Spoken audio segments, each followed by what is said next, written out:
Hello. This is your boy Iron Boxing coming through Friday Night Live.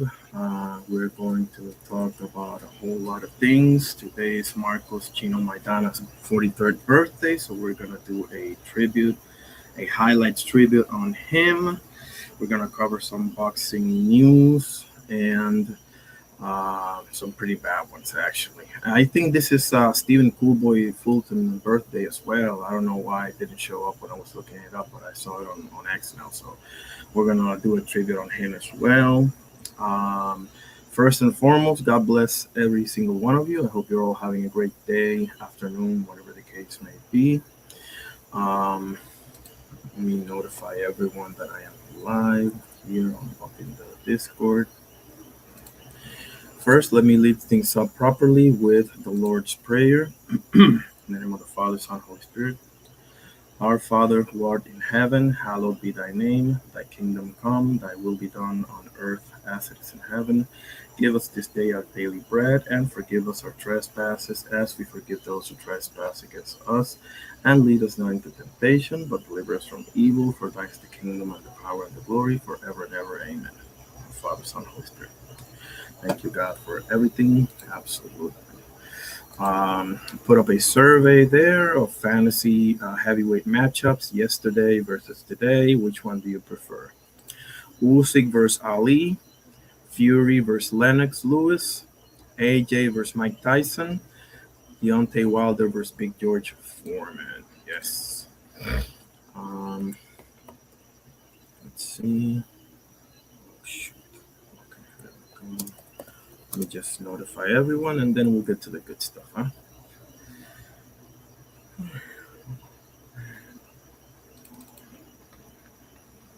Okay, right here, and right here.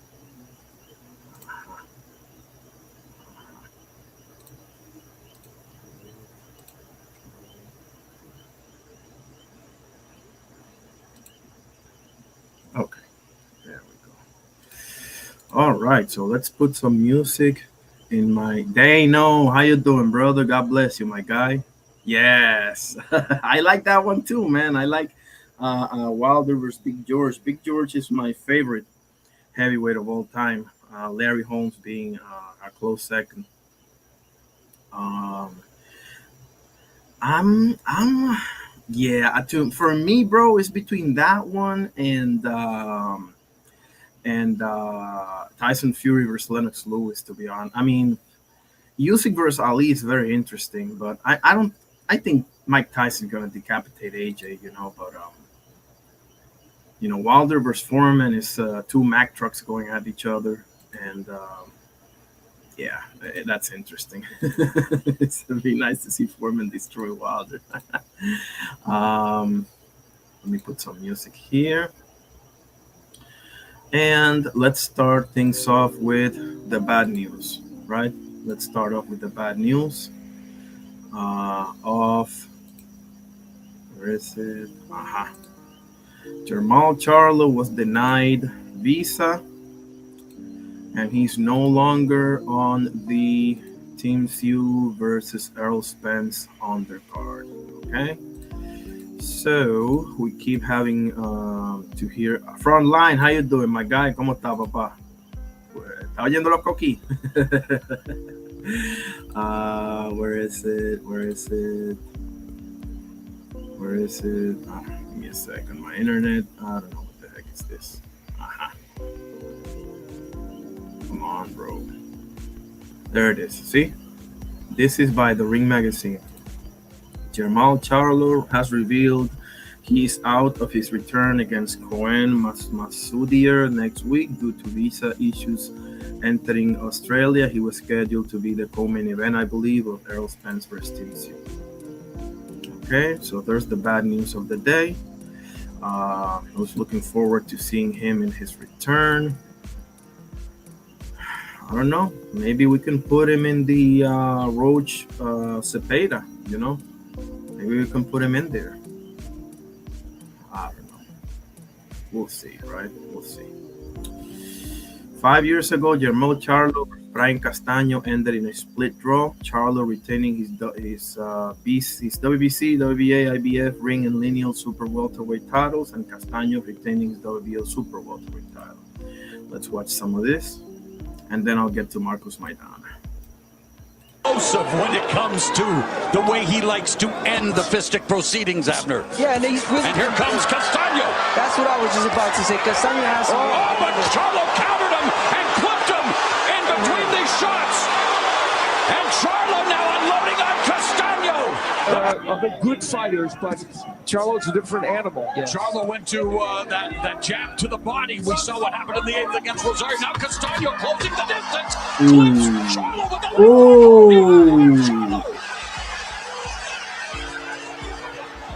Charlo shows some balls in that fight, bro. Seriously. Could be that as well, the pressure for Charlo. I think he was mad at himself. You see him shaking his head there? I think he was mad at himself, probably. You know, when they are around him. See? Yeah. Could be that as well, the pressure for Charlo. Oh, that left hook upstairs lands for Castaño. Right hand clips the jaw. Now Charlo sitting down and marching forward. Left hook, right hand by Castaño. Charlo firing back. Left uppercut. There's comes Castaño. We remember the Alamo. Oh, what a body shot. I don't think that was low, but... Remember Saturday, July 17, 2021 in San Antonio. Undisputed championship at 154. What a fight, bro. My God. Huh. El Carnal, Oscar Perez. What? Really? Frontline? I didn't know that. Cordell Booker is the replacement. So Cordell Booker will be fighting Cohen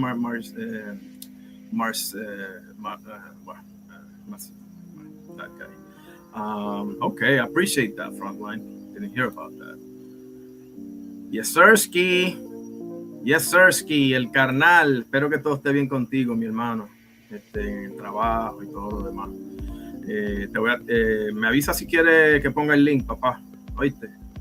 He says, let's be honest, Conor vs. Holloway is way more disappointing. Oh yeah, Charlo is a visa thing. Conor is, why did Conor McGregor decide to do that spinning, whatever the hell that thing's called? Like I don't know why he decided to do that. Like I don't get it. Like I don't know. Great fight, right, Dano? Right, Dano? Great fight, bro, man. I recommend you watch it if you haven't.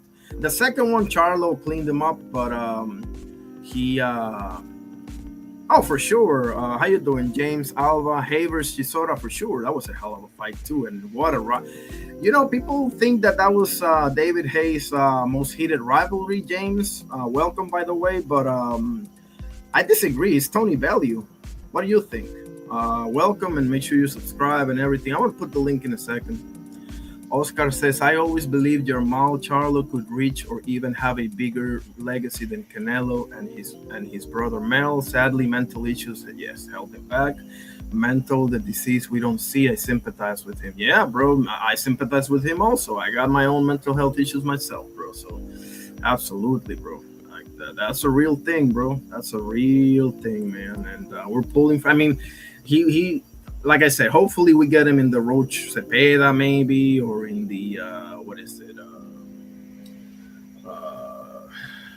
I don't know. Maybe the AJ. I don't know. Maybe that's too soon. I don't know. But we need to get him somewhere, bro, because we need to get him excited, get him doing, you know, what he does and all that, you know. So let's show some Marcos Maidana, and then I'll show some Havers Chisora, buddy.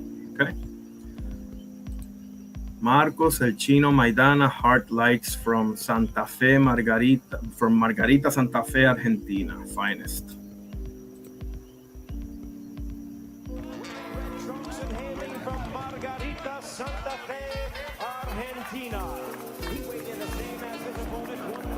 Some Cypress Hill for you as well. What could go wrong, right? Hold on. Let me put the banner up in here. Really? Ah, that sucks, James. He which one was the one that he got injured? He got injured in the I can't remember which one of the two was, but he got injured. I think he got dislocated his shoulder or something. One of them. But I think David Haye was a better fighter overall than Tony Bellew. But you know that the best fighter doesn't always win. The first one, okay, I appreciate that, James, for sure. The best fighter doesn't always win. You know, it's a styles thing. You know, that's why boxing is so awesome. You know, educational purposes only. You know, I'm not monetized. I'm just doing a show here. And I'm gonna finish watching Livingston Bramble versus Ray Bramble Mancini, which is our classic fight. Okay, here we go.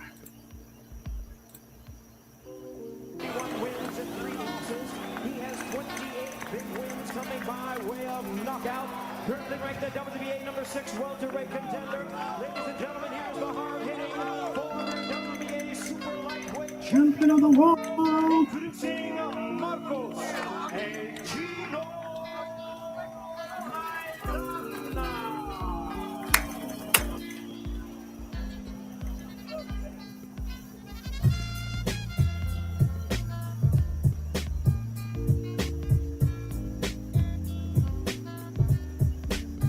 For everything I say about Robert Garcia, the job that he did with this man, gotta tip your hat off to him. For real. Whatever you feel about RG right here, he really, you know, can't knock you for that one, bro. Good stuff.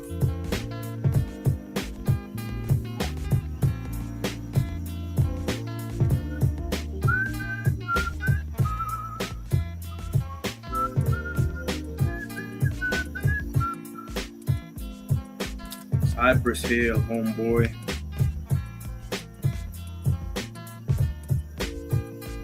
We're coming up to the fights now. Be patient.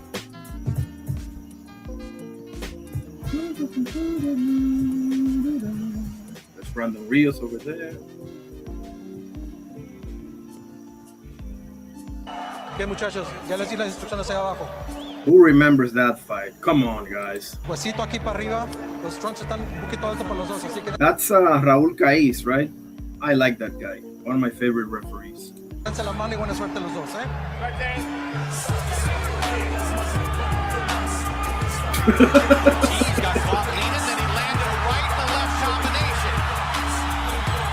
Counter right, then Ortiz drops Maidana.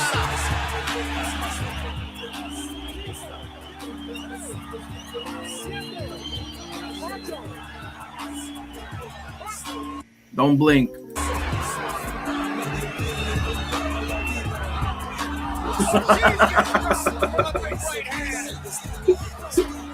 His legs are very shaky, Bob. He seems to be the worst. Right in the body by Ortiz. Ortiz trying to slow up the power shot. Maidana counter right hand. Maidana. That came after Ortiz with bad hurt against the ropes. This is before he got with Robert. You can see the technical flaws that he exhibits, you know. He got the heart, he got the power, but not much else at this point. I think that's it. It looks like it is bad. He just he quit. Here comes Ortiz trying to finish it here in round 2. He's got power with both hands. 10 seconds to go. Steps to the left. Hooks to the body. Maidana trying to fight back. He goes down again. Cannot be saved on the middle of any round. Something's getting him down. Maidana chasing Ortiz. Got an uppercut inside. Ortiz couldn't fight. He actually was moving on the box. Woo! They exchange big shots and then hold on. Now they're trying to fight out of it. Ortiz is cut on the right eyebrow. Damn. These are nuclear shots these two are throwing. Esos son dos latinos peleando, papá. Good shot by Maidana. Right up the middle. Ooh. How did he not went down after that one? Okay, let me see what's up with the chat for a second. Bodywork, how you doing, my brother? Great to see you, my guy. Slide Counter, what's up, buddy? Salute to you as well, bro. God bless. No, I'm in the island, bro. I'm in Puerto Rico. Yo vivo en Cagua. Yes, sir. We're saying hi to each other. Slide Counter, God bless you, bro. For sure. Great to have you. Body says Irony was cooking earlier today, so I appreciate it. Slide says, I always wanted to see Maidana versus... Uy, Dios mío, Ricardo Torres. Listen, Slide. Ricardo Torres almost gave me a heart attack versus Miguel Cotto, man. Oh, my God. You're talking... Yeah. You're talking about that guy, right? The was he Colombian or Venezuelan? I don't remember. I think it was Venezuelan. Jesus Christ, what a tough dude, man. He had that fight against Kendall Holt, I think. He dropped him like 2 or 3 times, and then Kendall Holt just slept him. But my goodness, was he a dangerous dude, bro. Frontline says Mayweather did Ortiz dirty. Not really Frontline, because Victor Ortiz headbutted him. You know, he brought that on himself. I'm not saying that what Floyd did was, good, but nah, bro, you initiated that, man. Like, I don't, not going. I'm not the biggest Floyd guy, but nah, I give him the benefit of the doubt. I give him the benefit of the doubt on that one, because you don't get to headbutt somebody and then play, oh, sorry, nah, bro. They don't say protect yourselves at all time for nothing. Frontline, they don't say that for nothing. How about you? Are you in the island or in the States? James says, wow, yeah. You seen that one, James? Bro. Bodywork says, this was a knockdown drag out for sure, bro. Firefight, hey. What's up, buddy?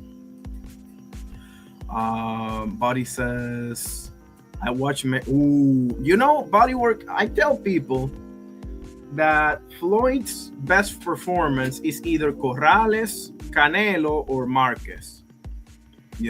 I mean, I guess you can say Gotti, right? There's a few others that can be in there, but to me, it's between Corrales, Canelo, and Marquez. It's probably Corrales, bro. Like, my goodness. I'm a little jealous, Bodywork. You watch Mayweather versus Corrales. I'm a little jealous. I ain't gonna lie. Nah, I'm kidding. Slide says Colombian. Yes, okay, yeah. Edinson Miranda. Valero was Venezuelan. Edinson Miranda. I don't know off the top of my head too many Colombian fighters. Was Rodrigo Valdez was Colombian, and what's his name?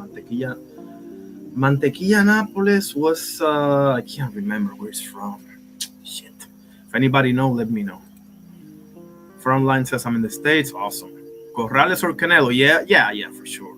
I put Marquez in there because Marquez didn't. Oh my God, he didn't touch him, man. Plus he dropped him too. So, but yeah, he can. That can be third. But Corrales and Canelo. My goodness, that was A++. James says, and the one when he broke his hand and had to box southpaw. Who are you referring to? Let's see, James. Who are you referring to? BKB, God bless you. I appreciate you stopping by and supporting. Appreciate it. Appreciate you, and I hope everything is good with you and your beautiful family, for sure. I appreciate you.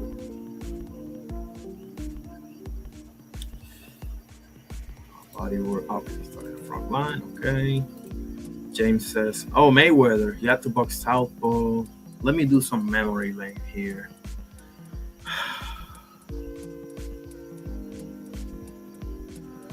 think that was back in the day, wasn't it? Yeah, I heard him talk a little bit about that, but I can't remember what fight it was. Shit.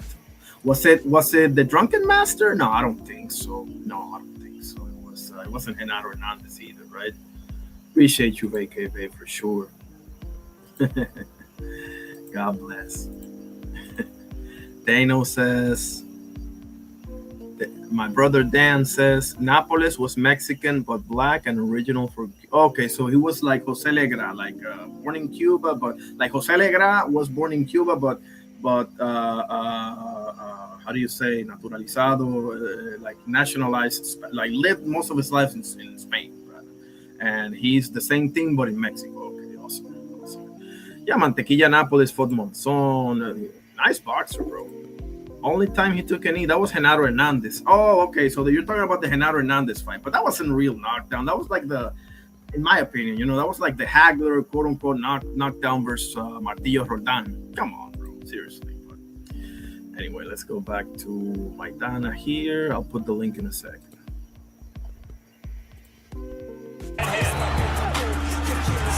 So it's been ruled a punch, and Maidana comes right out to start round number 6. Hold on, it was. The right hand. So it's been ruled a punch, and Maidana comes right out to start round number 6. Ortiz has to find an answer for that right hand Maidana is going for. He's not going to win this fight. He's close, man. Ortiz is in to the right hand, and he won't stop throwing it. Ortiz is in big trouble, and he goes down.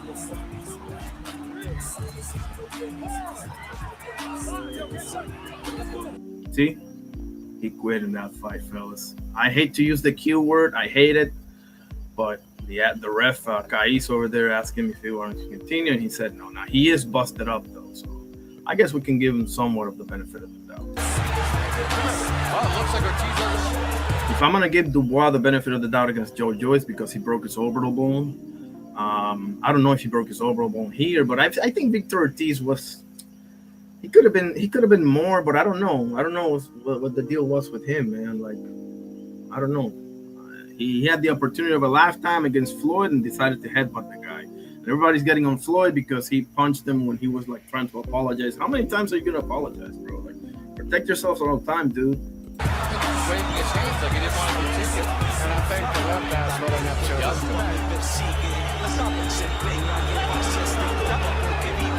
They're going to stop it because of that cut. All right, gentlemen, we went over the rules in the dressing room. I expect a good, clean fight. Now this fight, oh my goodness. I'll get to it in a second because I don't want to go through the whole thing. I agree, Buddy. He ruined AB. That was the beginning of the end because then he lost to Mikey and Sean Porter and all the rest of them. But that was thanks to Robert Garcia, man. Like, nothing left to say. Like Robert Garcia, fighting like he fought Victor Ortiz, he would have never, beaten AB, man. So I like AB, but I don't think he took it seriously enough.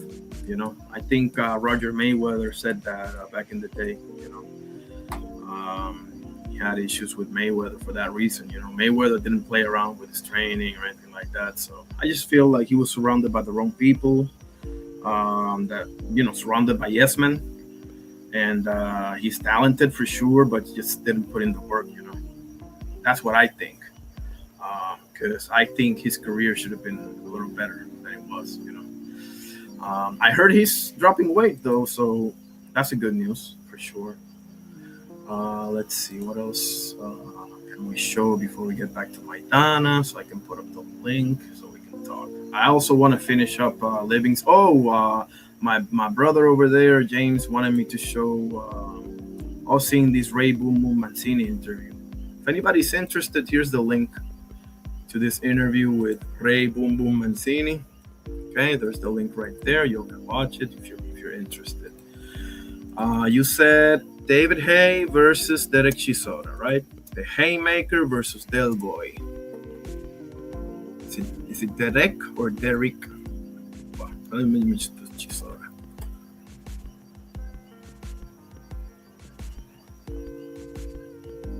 This is the one, right? Let me make sure that I don't get any official chat. 47. There you go, James. Okay,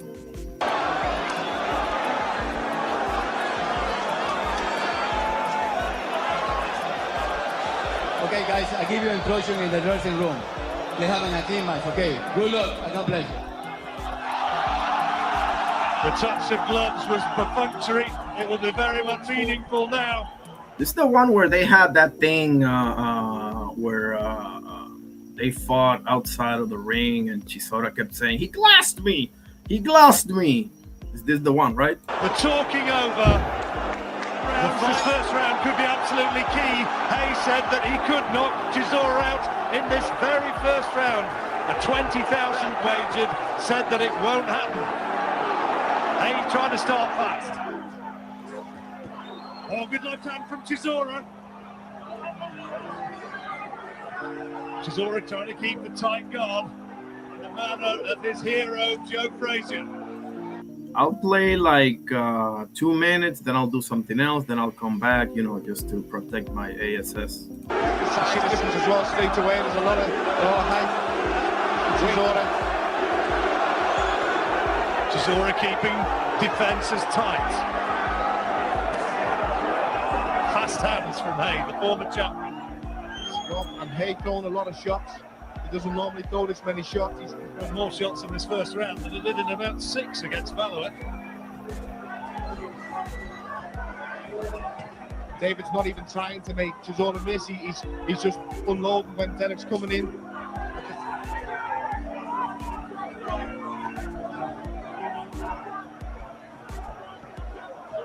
Has certainly improved enormously in the last year, and that experience against Vitaly Klitschko fight is that he can't afford to let Hay get into a rhythm and stack up rounds early on. Yeah, he's the experience, and he needs to just keep. Hell of a fight, and what an atmosphere. Let me go back to the chat, see what's going on.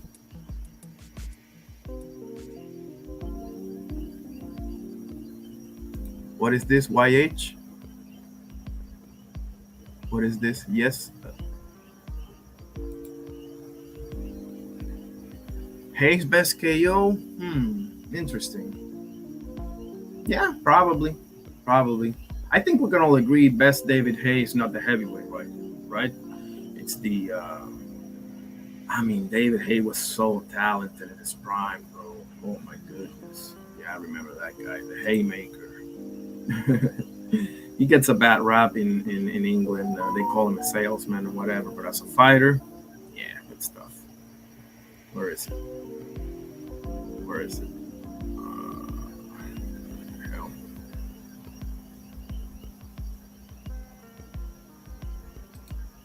Okay. Keep making David Hay work. David Hay's working very hard, but it's a hit. No bombs from Hay in any sense disconcerting Derek Chisora. In the corner now with his trainer. Let him miss. Yeah? What's that level? Let that left him time it better. Bang that jab in his chest, okay? Good. The other voice in that corner was... I don't remember the name of this guy, but he's very well known in the UK. So making him just hit elbows and gloves, and that's the plan for Chisora to make Hay miss, make him try and punch himself out and come on strong. Chisora just trying to build. Hay, the big question marks on occasion about his stamina as well. Now this is where Chisora wants him, leaning on, making that 37. Chisora's got to use it. He's got to keep coming forward like this, but keep tight all the time, blocking with elbows and gloves. He adds it to Derek Chisora. That's a good right hand from Hay. Feels the weight of that.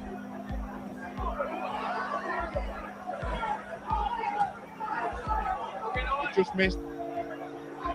Chisora's got to keep coming forward though, got to get into his territory.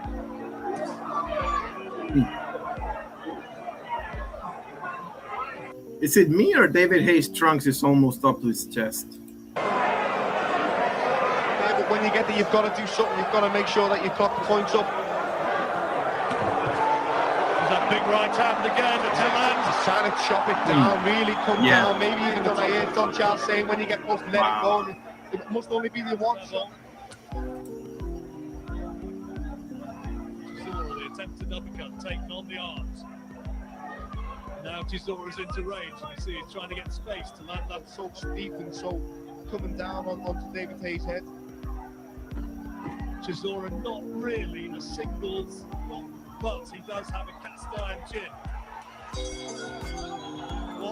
I'll say this for Chisora, whatever people feel about him, that man's been in the ring with everybody. Everybody. So, Adam Booth, yes, appreciate it, James. Yep, Adam Booth, exactly. He's right up there, I think, with Ben Davidson and.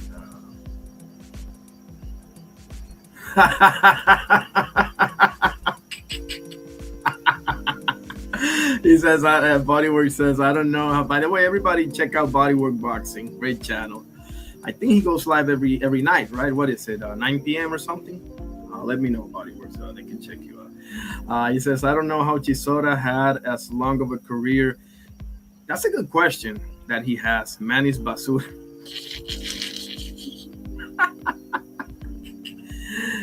That he ain't the sharpest tool in the tool shed. I'll give you that one. But that Dillian White knockout was super nasty, bro. That would have ended most people's career. Like that was super nasty. Yeah. Man, is basura, he said.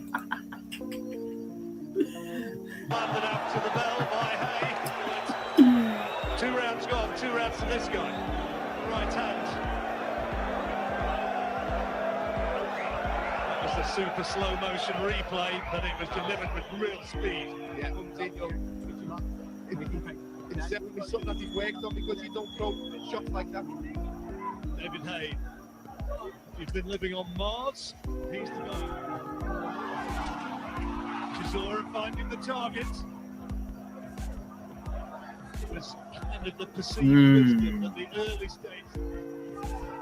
Lovely sharp right hand from Hay. Great hand speed and accuracy. To be tested once more. That chin by Derek Chisora. And I'll tell you one more thing, Bodywork and everybody else.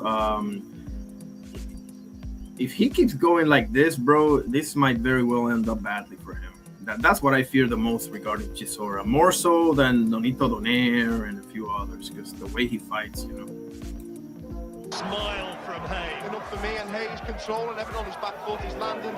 He's staying tight. He's not getting caught. Chisora just trying to walk him down again, get in range. See him setting himself for that right. To drop. He's starting to open and close it fast, and you can see it's taking its toll. This is a high fight. They certainly learned, though, Hay, from that day back in September 2004. When that was a painful lesson to learn, but nonetheless. Chisora getting into range. Now they go toe to toe. Look at this. Woo! Okay. Okay, Chisora. Okay. Literally on top of the ring. That's it.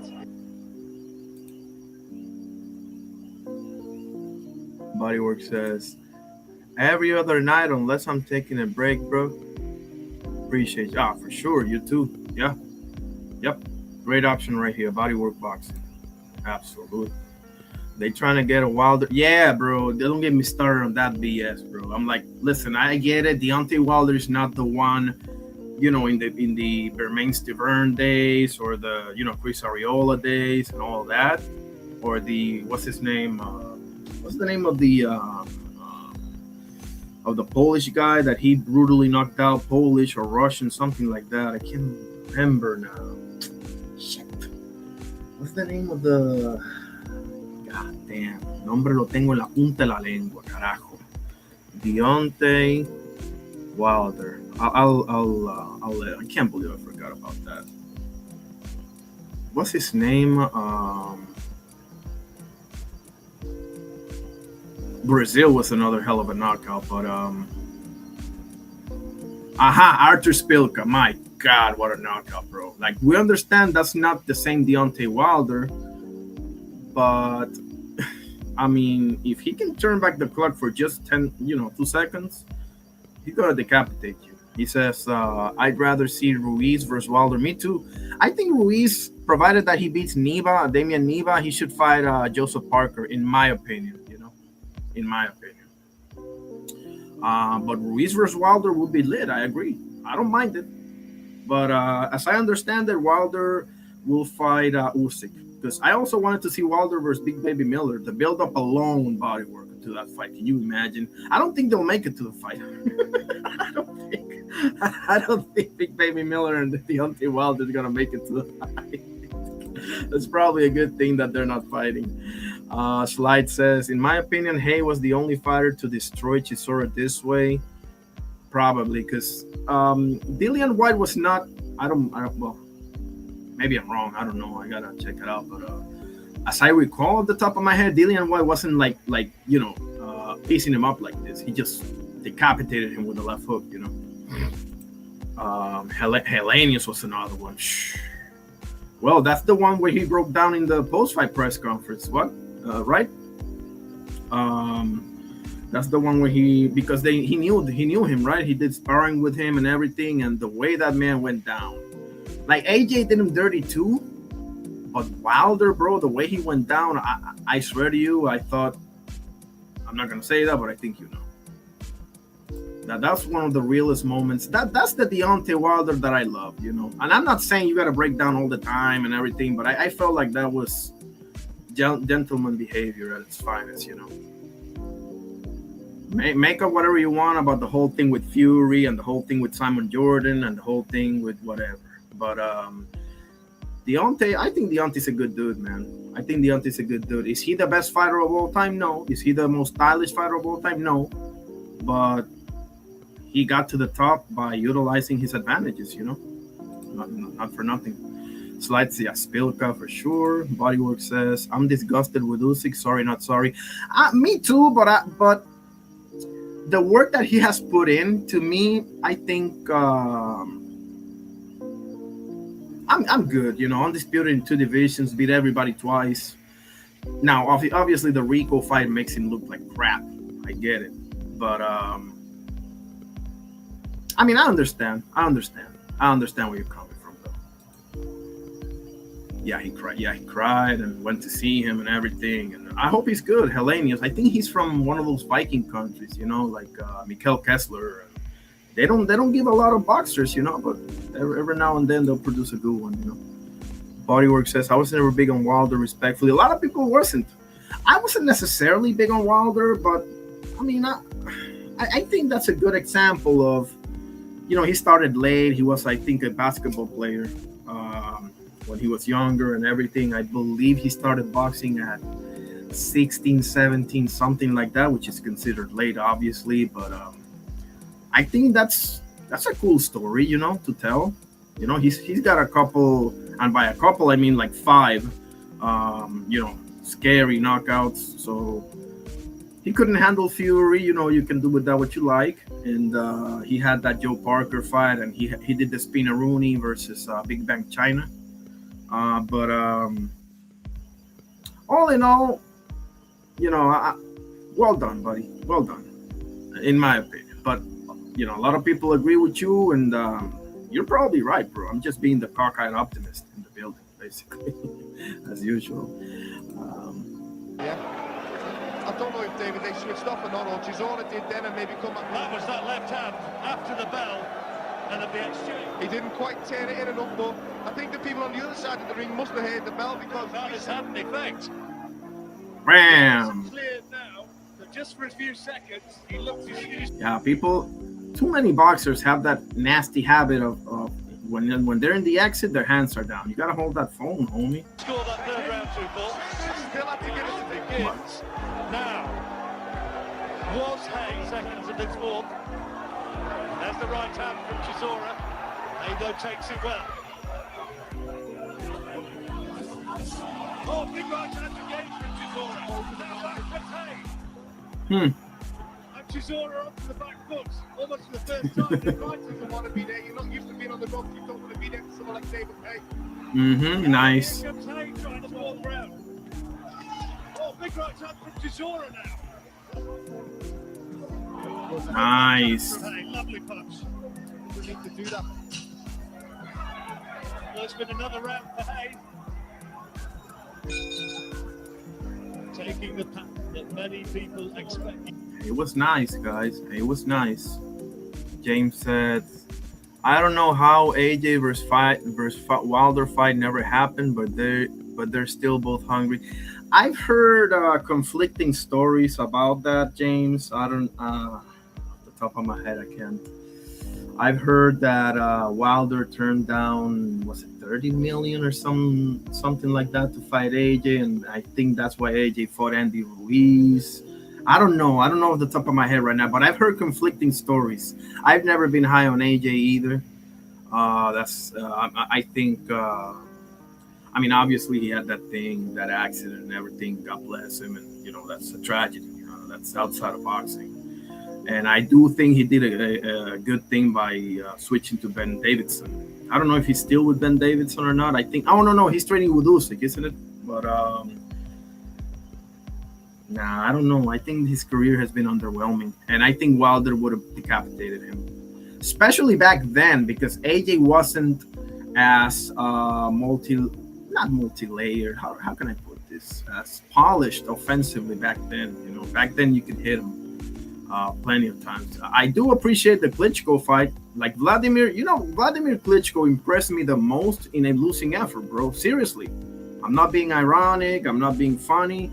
The performance that Vladimir Klitschko put on against Anthony Joshua, he actually, I tip my hat off to him, bro, because he was benefited by the worst time ever in heavyweight history. But in that fight, oh my goodness, he showed me something. He got stopped, but oh my goodness, he had AJ on skates, bro. He's surely 4 rounds up. His fight. Let's hear what Adam say. That's a terrific, lovely shot. Yeah, and a good right hand return from Chisora. Bang! David Day to start. Bang! And the last say in the exchange as well. Bang!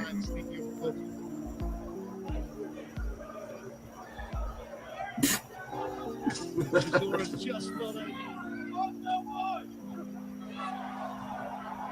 Right hand from Hay got through, but he looked a little bit disorganised. At the moment, the boxing class of Hay is prevailing. Lovely right hand, and then slipping it. And another big right from Hay. Chisora getting in the fight because if David Day can do this and maintain his work over 10 rounds, then he wins the fight clearly. But what we all expect him to do is slow down and Chisora take over late. Chisora we saw against Vitaly Klitschko most emphatically on that occasion did go 12 rounds. Frank Warren getting animated.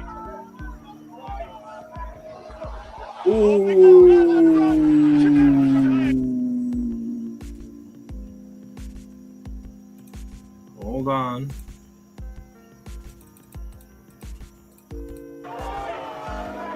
Bang! Wow. He didn't see that one coming, did he? Man.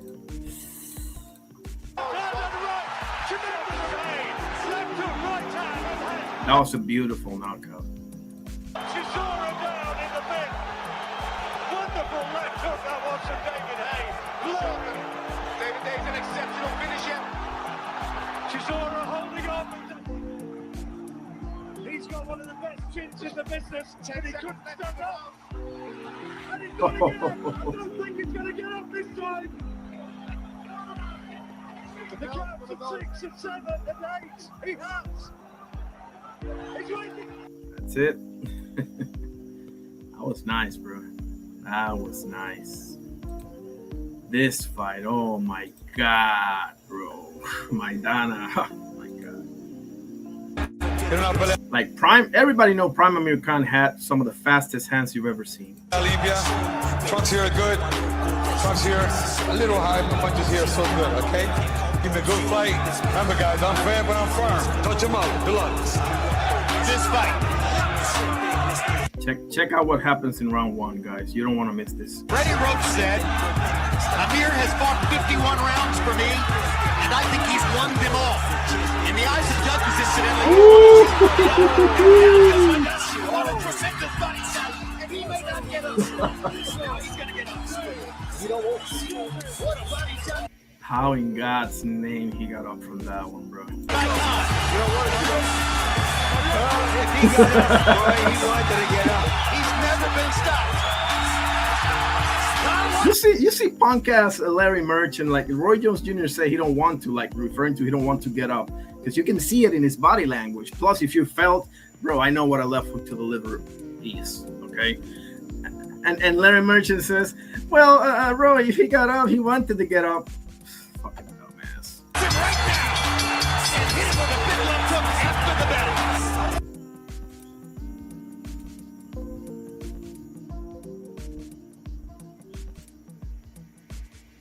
How you doing? Too Savvy Superstar. How you doing? Welcome. Yeah, we're doing a tribute to Marcos Maidana on his 43rd birthday, and I'm gonna put up the link in just a second so that we can chop it up. Whoever wants to. Welcome, bro. Great to have you. And I appreciate you, James, for recommending me Hay vs. Chisora, because it's been a minute since I've seen it. That was nice, bro. The Haymaker. Yes.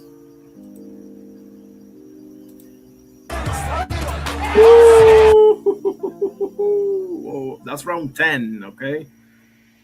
From round 1, from the verge of the left hook to the liver, to round 10.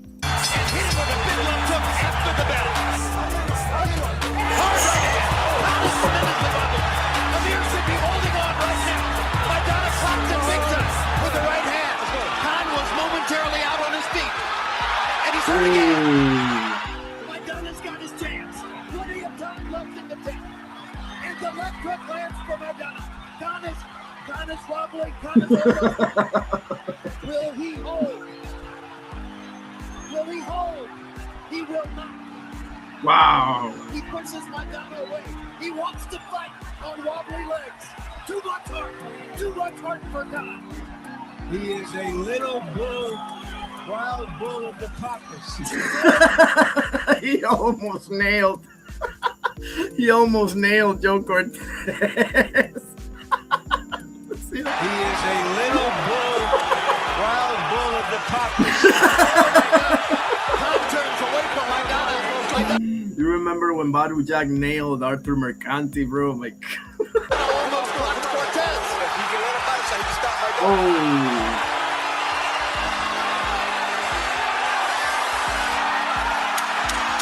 10 seconds to go in the round. Connie's wobbly again. But he hasn't hurt him since those body punches in the first round. I don't think Maidana can hurt him too much right now either.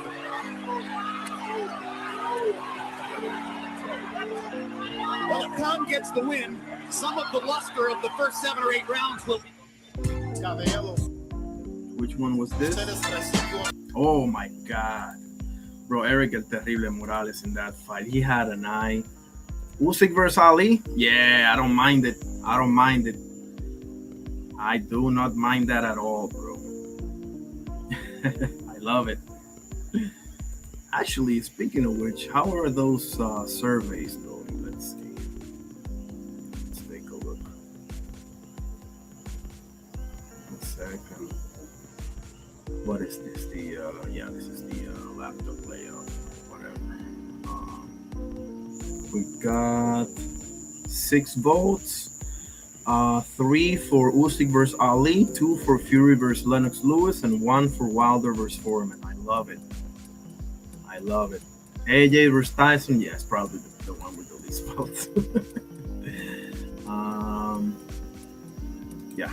This one was actually a great performance by an old Eric El Terrible Morales. Like, the eye was so messed up, but he held in there with cojones like a guerrero mexicano that he is, bro.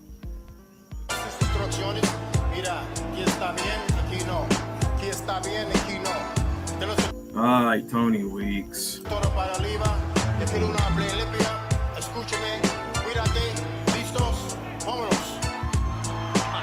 Morales riding that right hand back very well. Turning his head with Maidana's right hand. You wonder what Morales is going to do to keep Maidana off of him. No subtlety here.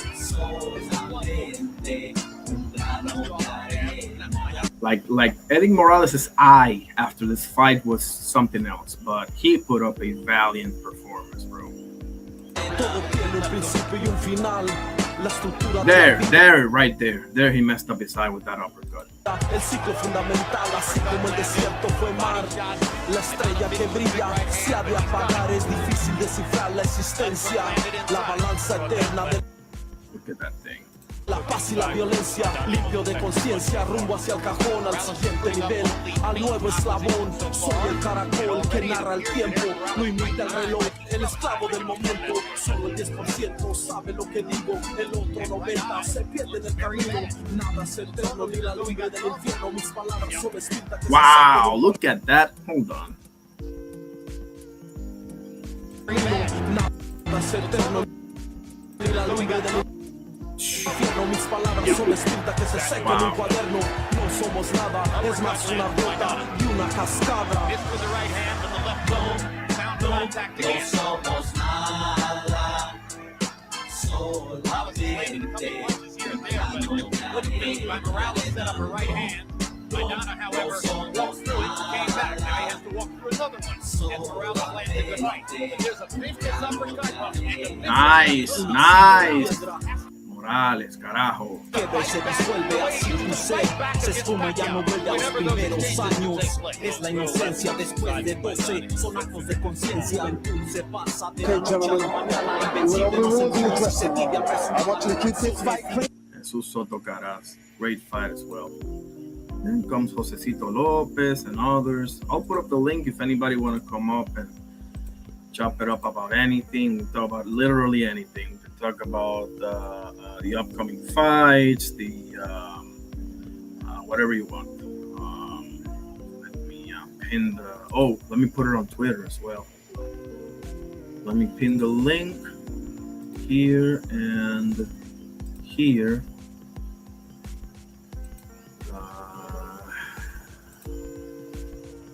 Vertical. Let me see the survey here as well. Okay. We got 3 votes, 1 for Fury versus Lennox and 2 for Wilder Foreman. I love it. Man. Okay. That's pinned. And over on X. Medium.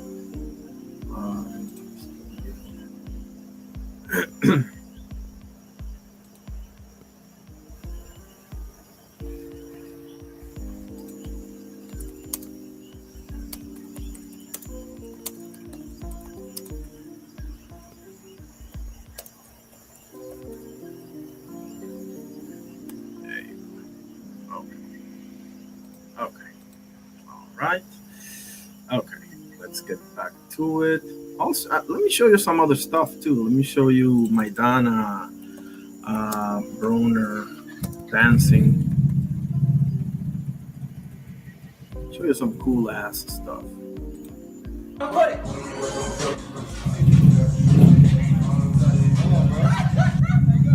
What the hell is going on with my guys? Bear with me because my internet is the worst of the worst. Okay. My mind will die on the days.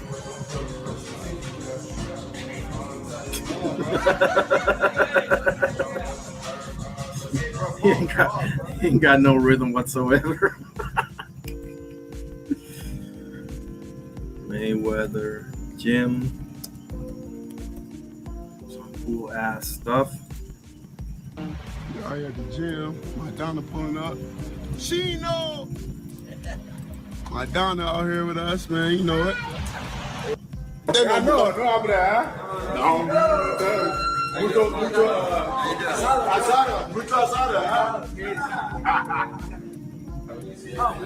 Chino.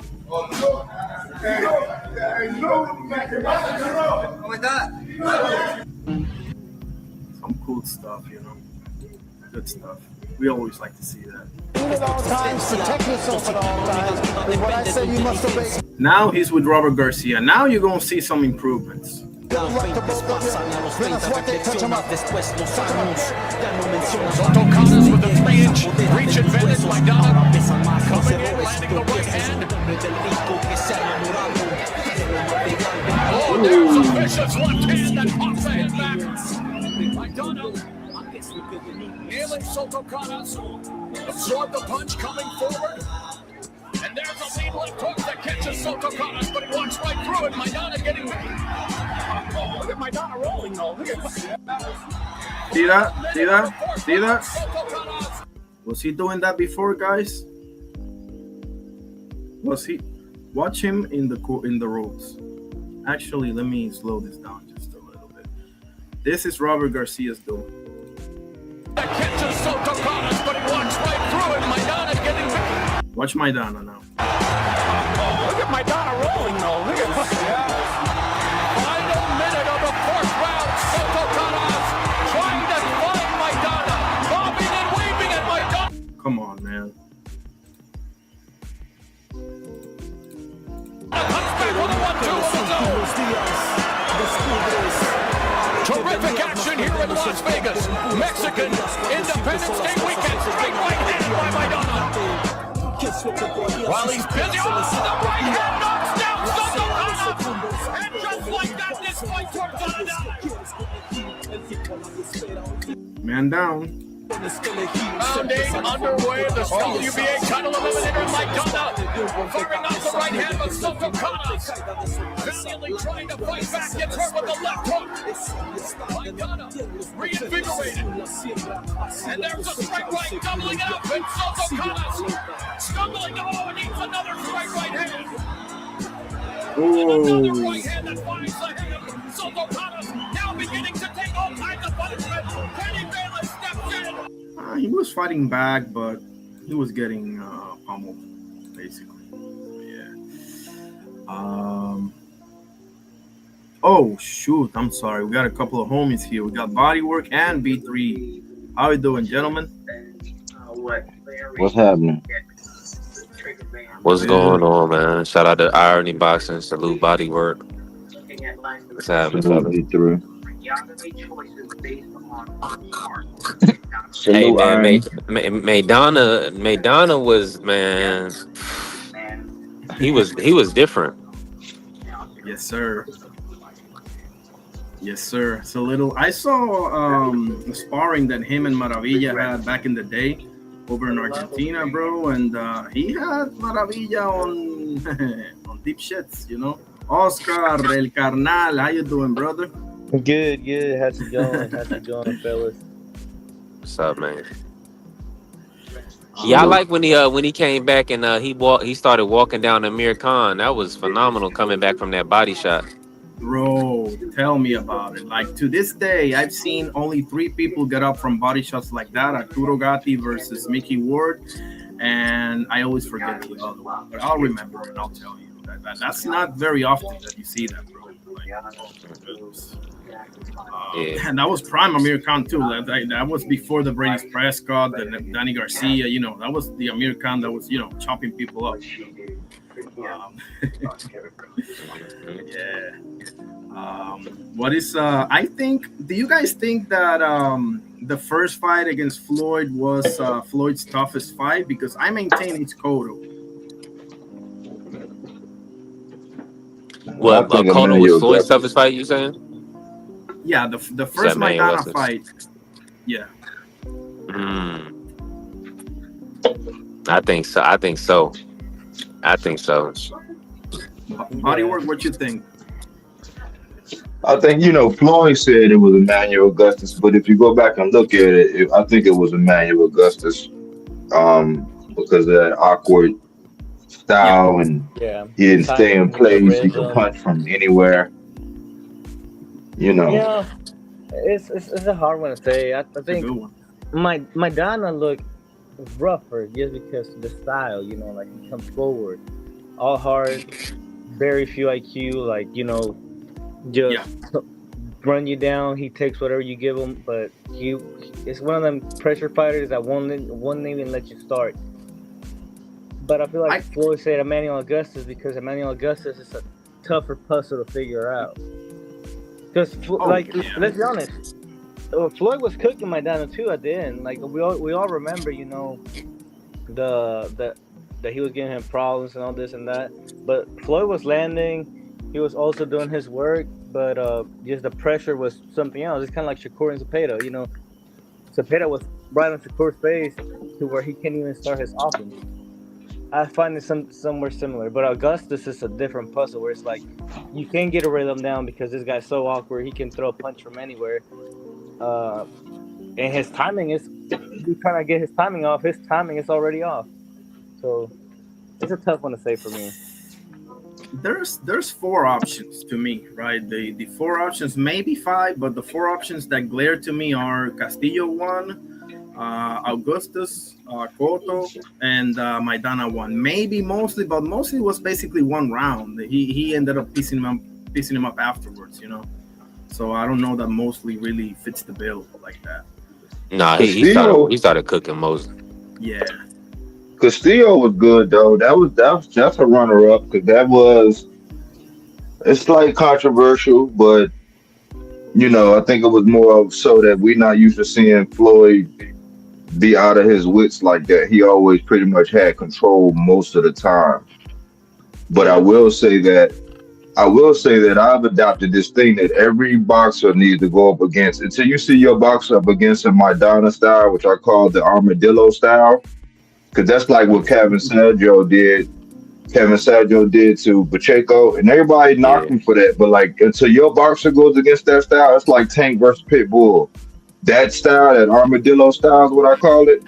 Until your boxer go against that style, you don't really know what your boxer is. You know what I'm saying? Yeah, and you don't really see that at the gym and the sparring way too often, do you? Yeah, it's like Cepeda and Roach. I think you were saying it earlier. It's like, yeah, you can. How do you train like for a Cepeda, a guy that just comes forward and throws punches and punches? It's like it's very hard to train for a guy like that, and I do agree. Like you got to test your fighters against those fighters. Those type of because they could tuck. Haney hasn't gone against a fighter like that?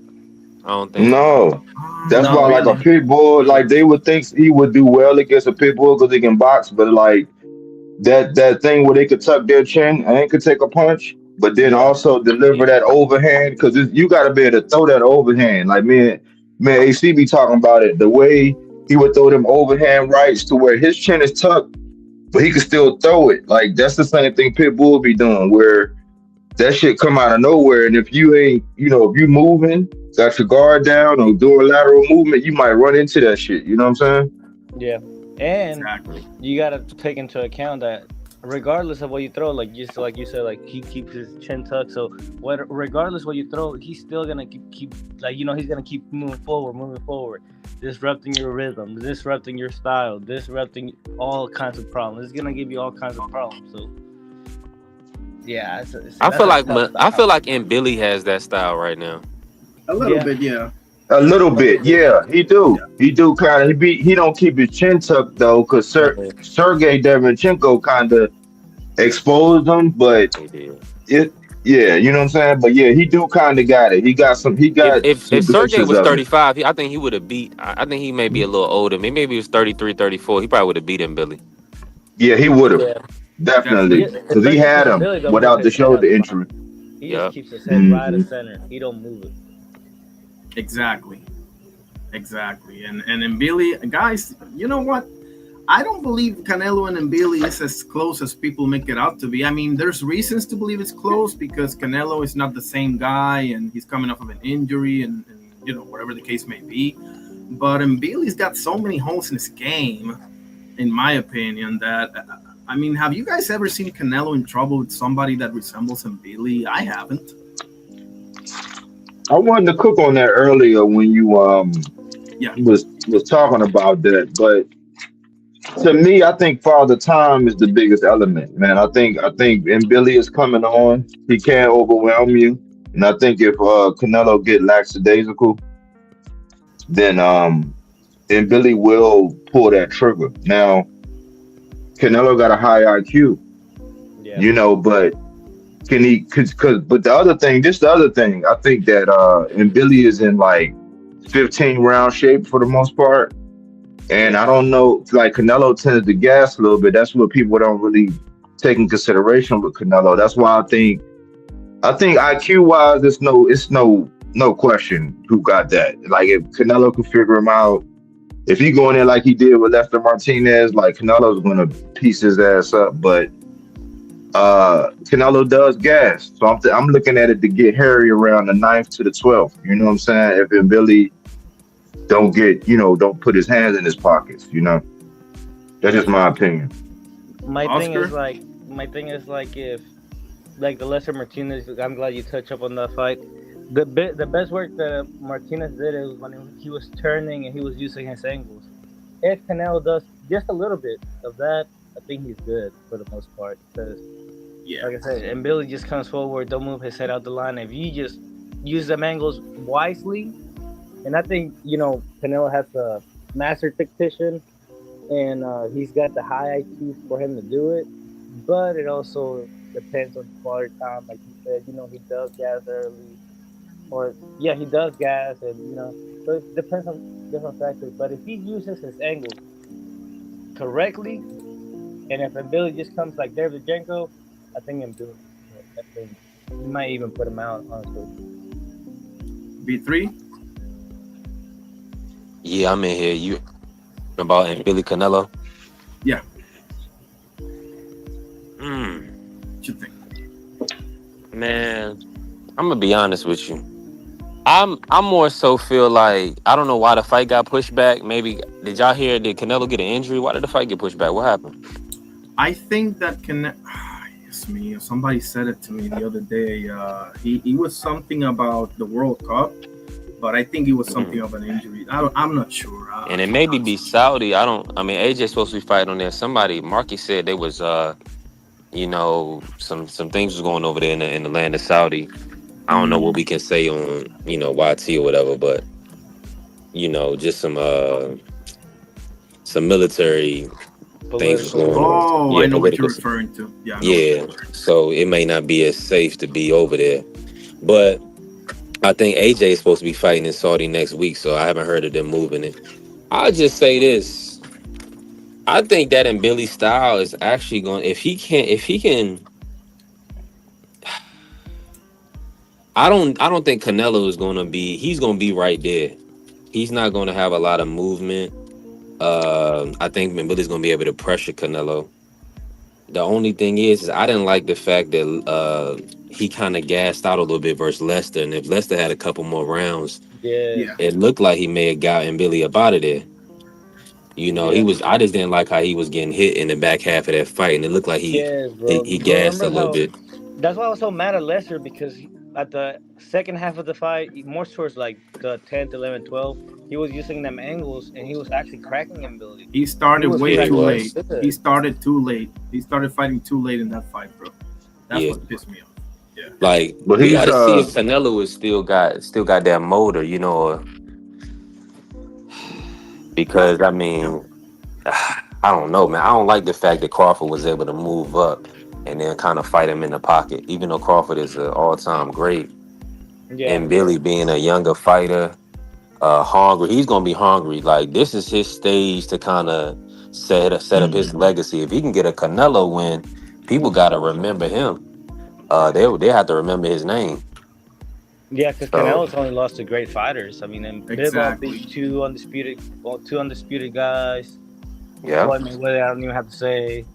Crawford, 3-time undisputed. Like Canelo's only lost to like the creme of la creme. But the key, I'm gonna tell y'all the key, because I already touched on it. He didn't say this specifically earlier, but he did touch on it. The thing is, Canelo loses the defensively responsible guys. Yes. You know what I'm saying? They gotta have some level of this defensive responsibility. And my only thing is, like I said earlier, man, Father Time, Father Time is undefeated, man. And my question to y'all is, how much will Canelo's pride be in this? Because I think that the reason why I got pushed back is because I think Ryan and them got announced around that time. So David moved in on this spot for the May date. Ryan and Connor and the buzz surrounding that moved in on that. And I think that they don't want Canelo's numbers to really be screwed. That's just a hypothesis. That's just my, Yeah, I me think just, that's the you second know what thing that I'm saying? I think Irony said at the World Cup. I think that's the second thing they moved it because the World Cup is going on right now. It's the biggest sporting event in the world. Maybe not in America, but in the world. To take Yeah. viewers away. So, uh, But yeah, but Yeah, but but uh, that's but not until but but but September. So but speak to this though. Speak to that point though that I asked. Do y'all yeah. think Canelo Alvarez's pride will get in the way because he got a lot of people are questioning him, and I don't think Canelo's really used to this kind of scrutiny. I mean, he used to some scrutiny from the PED stuff, but like right now at this level with everything, like him coming off the Bud thing, him that Skull performance, him getting older, him having this stigma of having that knee thing going on, like will his pride make him fight in a way that he hasn't fought, trying to prove that he still got it? You know what I'm saying? Well, what I can say though, I've been watching a Good lot of, question. I'm Mexican and I do I'm Yeah. bilingual and I listen to a lot of Mexican interviews. It's just he's doing it, like you said, pride. One thing he actually said pride. The other one is because he's still hungry. You know, that's one thing that you can't take away from the guy. Like he still wants to be there while he already made it. So yeah, it's a little bit of both, honestly, to I me. think so. I think so too. But I don't believe that. How do I say this? Like, I believe, yeah, it might be in the play, but I don't think he feels the need to prove anything. I don't think so. I think. I think he's good. Basically, he just wants to. Talking No, about I don't think 168 so. I though. don't think so. Bro. I don't think his pride is good. I don't think what you're really asking, buddy, is that is his pride gonna get in the way of him otherwise fighting a smarter fight, right? That's basically what you're asking. Right, Okay. right. To put on a show. Maybe I'll give you a maybe because I mean, yeah, probably. That's a good question. Let me think. Let me That's a think. good Is he question Anybody? gonna be because able? Is he gonna win exchanges with him, Billy? Does he at this stage? Does he have the faster hands? You know, yeah, Good we know he question. has that Yeah. higher IQ. The physical right? aspect, that's what's in question right now. Yeah, because the way I'm looking at it is, and Billy has that motor. You Yes, know, right in your face. He don't just keeps coming forward. so I'm out before when they first made the fight. I was more so feeling like Canelo was going to hurt him at some point. Because Canelo can't crack. For sure. It's just like you saying, how much does Canelo have left? Is he like, in the silk sheets at this point? Is he fighting for money at this point? It's almost like, he's still under that Turkey agreement. So Yeah. it's like, I'm gonna take this 100 million or whatever you're gonna pay me. It's almost like he's obligated to fight. So we're gonna really see. I mean, I think he likes the challenge, like you saying, his pride on the line. I think he doesn't want to.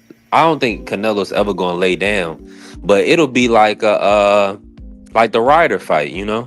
Yeah, exactly. That's You what see I what I'm We'll was. see. saying? It is something Yeah, like that. Like, but even though and Billy has a little more pressure, of course he got more pressure, and he's going more volume than Ryder, but Canelo kind of was like going through the motions. Everybody said he wanted to give his fans in Guadalajara a show, and I was like, nah. He had Ryder out on his feet a couple of times, hurt a couple of times, but it's just that he wasn't that next gear to really get his opponent out of there.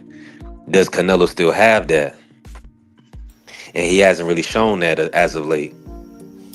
I think I think that Mbili, in contrast to William Skull, 'cause William Skull has this style that is not really conducive to getting that out of you, but I think Mbili does. So I'm leaning towards a yes to your question, buddy, because I think Mbili is gonna make him, albeit with all the holes that he got in his game, he's gonna go for it. He's gonna go for it. He this is his moment, right? This is his opportunity. and he's gonna go for it, and then he's gonna make Canelo get something pull something out of him that we haven't seen him in a while. And I think we're gonna get that question answered in the ring. But I think Billy's style is conducive to seeing that Canelo getting in that zone and maybe fighting a fight that's not necessarily the best fight that he can fight. Now, on the second half of the argument is like, doesn't Billy gonna take this opportunity and kind of hold on to it a little too tight, and it's gonna make him fight a dumb fight, put himself in danger, trying to put on a show, trying to mollywop Canelo, and Canelo just counters him all night long. Yeah, I think and Billy's issue is that just like Lester to a certain extent, they like one trick ponies, man. You gotta have nuances to your game to be able to compete at that level. Yeah. And Canelo's gonna notice that early on. If Billy can't change it up, if he can't be a little more patient and then turn it on, like pick his spots, at least at least make Canelo work for his shit for the first 6, 7 rounds. If he can't do that, he's gonna play into Canelo's game plan because he's up against the judges too. Because he gotta, I think, and Billy gotta either drop him a couple times, which is like almost like, yeah, I don't know if you're gonna drop Canelo, but he gotta drop him or knock him out, or so he's up against the scorecard. So it's all in. It's gonna be a chess game of some sorts, and whether and Billy's learned from these past fights. Because Derevyanchenko would have, if Derevyanchenko ain't have a bad shoulder, the old man would have beat him, man. And talking He would about have beat him. there's a Jenko fight. There's a Jenko with a bad shoulder, giving a 1+1+1, bro, with the same hand. Mm-hmm. And same, it was a combination, but it was the same hand. It was 1+1. But let me ask y'all something. I was like, God. Let me ask y'all something.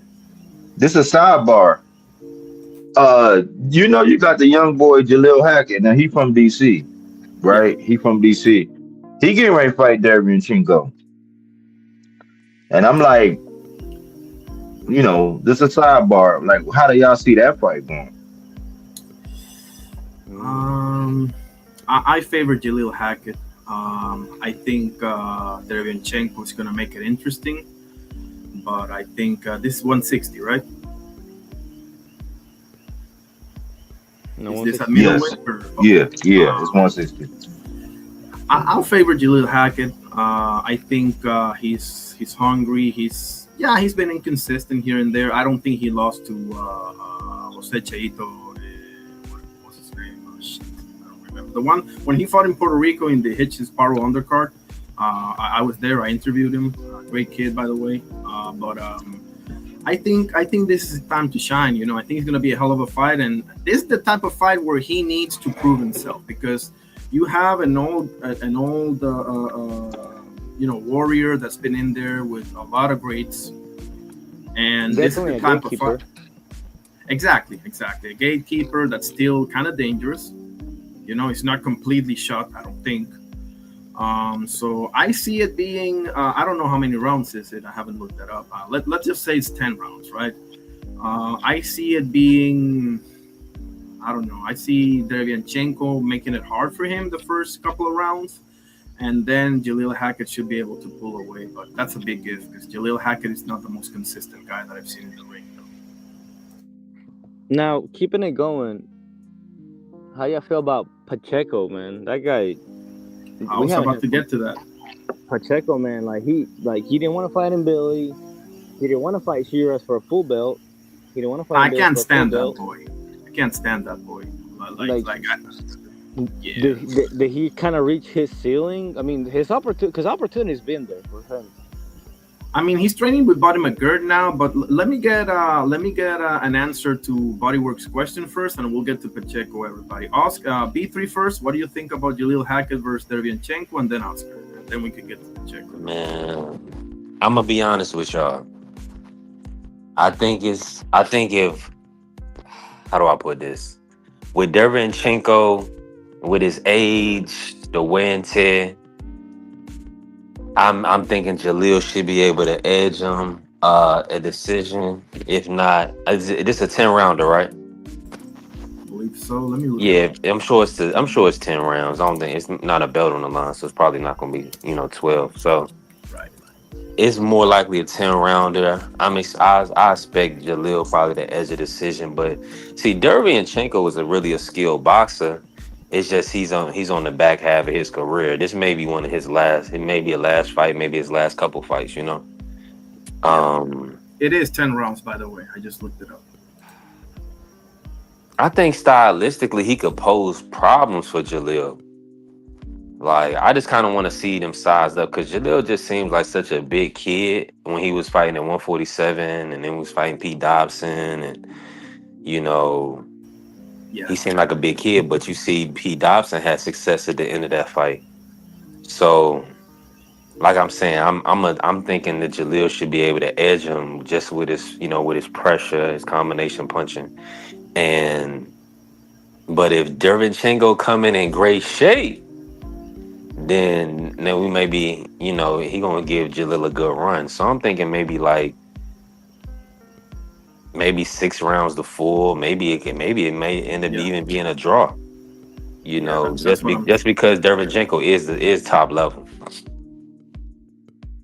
He's just past his prime. Definitely.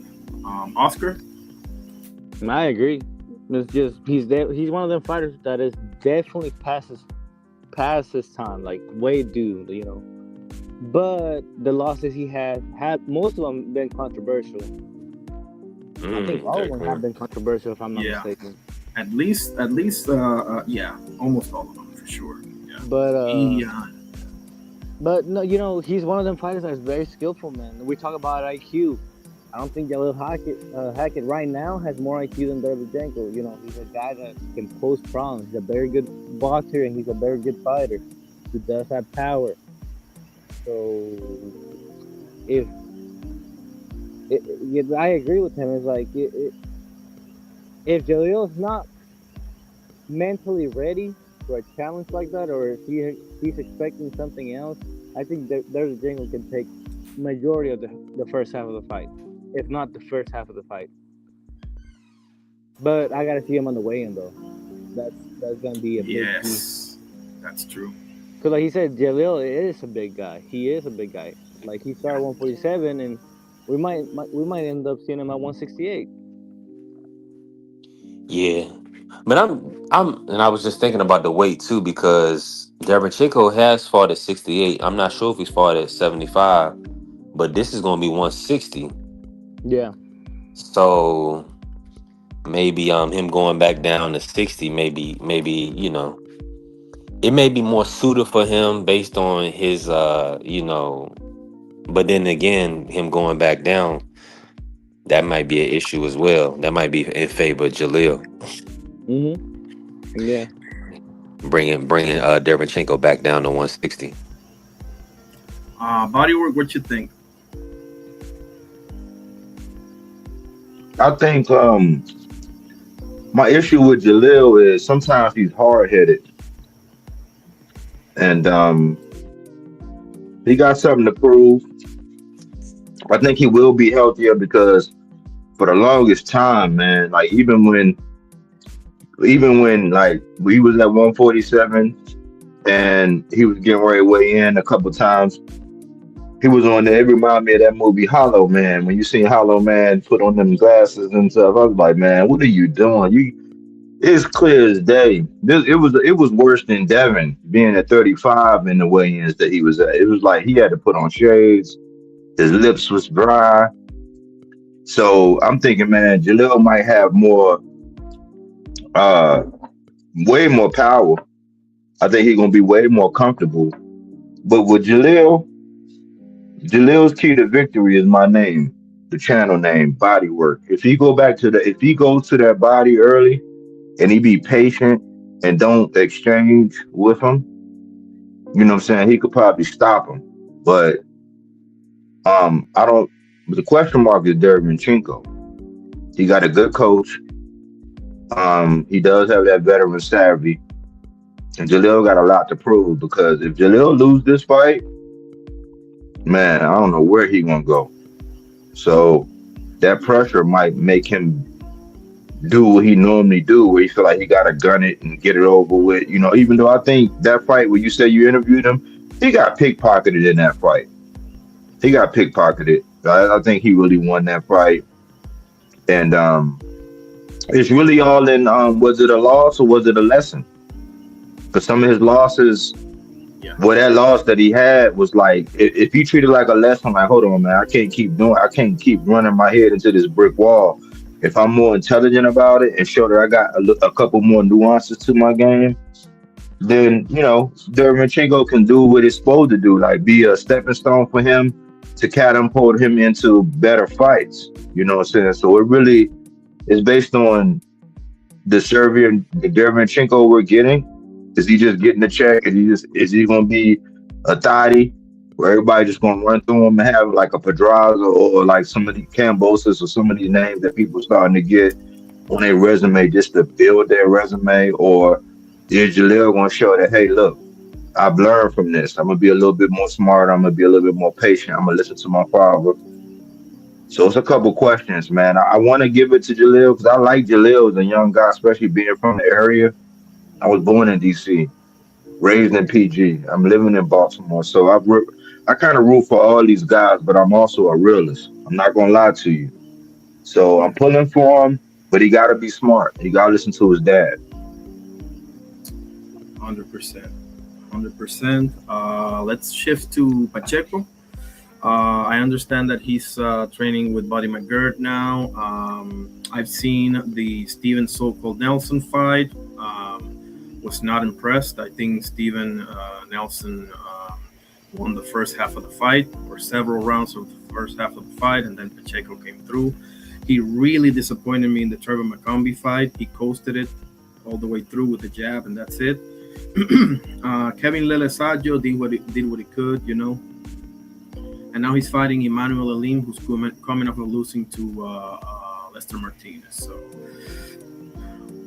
what is I think he's gonna win, but what is you guys' assessment of Diego Pacheco? Because I just tell him one thing: you better stay the hell away from David Benavidez. That's number one. But I don't see anything that makes me believe that he can hang with the top of the line at 168. And what I mean by that is specifically Hamza Shiraz and Osley Iglesias. Let me have Bodywork first, then Oscar, and then B3. Well, Pacheco's one of my guys. Being the realist that I am, I did not like the look of him ducking. He ducked Hamza Shiraz. Hamza Shiraz is also one of my guys, and I was giving him a little bit of grace. I'm not gonna lie, because he changed coaches. Sometimes it takes time to gel, and you don't want to go out there with everything you got going on, because now that Floyd Mayweather effect is a real thing. If you get that old popped off of you and you're kind of dangerous, then people are going to avoid you. So I said, man, I didn't like it. I called it. You know what I'm saying? On one of my shows, I said, man, that's a duck. You turned down Hamza Shiraz. I think he turned down I think they said they reached out to him, Billy, or Billy, like at one point they was going to fight him, Billy, but something happened. None of them was good looks. The only grace I give him is the same grace people gave AJ when he changed coaches. It's like when you change coaches, you got to gel, like with Frank Martin, work with Buddy McGirt and stuff like that. It's like it take a couple fights before you clicking on all cylinders. That's the only grace I really gave him. But I think that, remember when I was talking about that armadillo style earlier, when I said every fighter got to go through that? Yeah. And that was the style that he had with Sergio. With So Cold, I'm about to open up a can of worms. I think that Bomac is overrated, bro. I'm going to say it. I apologize if anybody is watching this gets offended. But when you look at what happened with So Cold, okay. Yeah, so yeah, Richard Torres, Avius Griffin, So Cold. So Cold got beat up by Pacheco, and I couldn't believe they made that fight. I was like, oh, Man, me and AC was like, oh, we can't believe that fight got made because that was a crossroads fight, and Pacheco pulled out. I think that the Sergio fight kind of smudged his reputation a little bit, but that's a hard style. I would recommend any fighter to get in there with a Sergio and see what you do. If you're not David Benavidez or David Morrell, it's probably gonna look probably the same way. So I think he's gonna stop Aleem. At least it's gonna be 2 knockdowns on his way to victory, and I'm pulling for Pacheco, but like after this, he gotta wrap it up. You know what I'm saying? He gotta ramp it up. And I'll lay in there. Yeah, for sure. I'm watching the Emmanuel Lean versus Lester Martinez right now. Okay. And I mean, I watched it previously, but I'm just watching the highlights right now. Aleem was pretty durable. Oh yes, bro. Yes, he was right there. He was right there. Pacheco. Did you see him at the weigh-in though? Did you see him at the weigh-in? I didn't see him at the weigh-in today. That's why I need to watch. He didn't look. I'll be watching it all. His body, he looked a little soft to the midsection. And one thing I can say about Pacheco is that Pacheco goes upstairs and he does body work. To be one of my fighters, you gotta be able to do body work. And I think it's gonna be body. It's gonna be uppercuts and body shots. And he's with that length and that reach, with him having to maneuver around that jab, he can fight. Pacheco can fight off that jab. So as long as he's not thinking too much, you know what I'm saying, and worried about what's coming back, I think Pacheco is going to make easy work out of this guy, especially after seeing that weigh-in. Dude didn't look like he was in dog shape. I could tell you that. He looked a little flabby around the midsection to me. Yes, but especially the lower mid, it looked little. It looked like me. I was like, ooh, he looked like yellow, bro.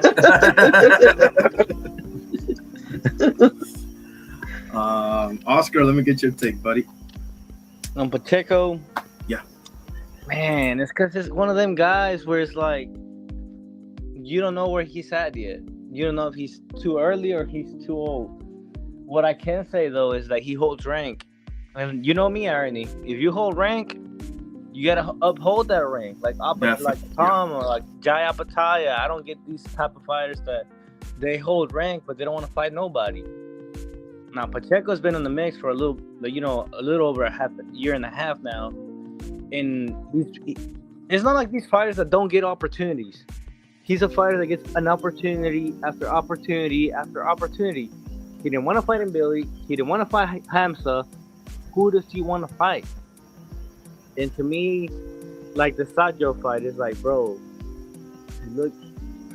he looked decent, but he didn't look all right. And it's like he does go to the body a lot. He is tall. He does have the range, but he don't use it to his advantage now. I don't know if he don't want to deal with the pressure. I don't know if he don't want to deal with the volume of Hamza. So to me, Pacheco seems like a guy, kind of like a Berger Ortiz right now, especially right now after Boots fought Sanders. I think it's kind of clear that the one that don't want any smoke is the one that says that he wants all the smoke.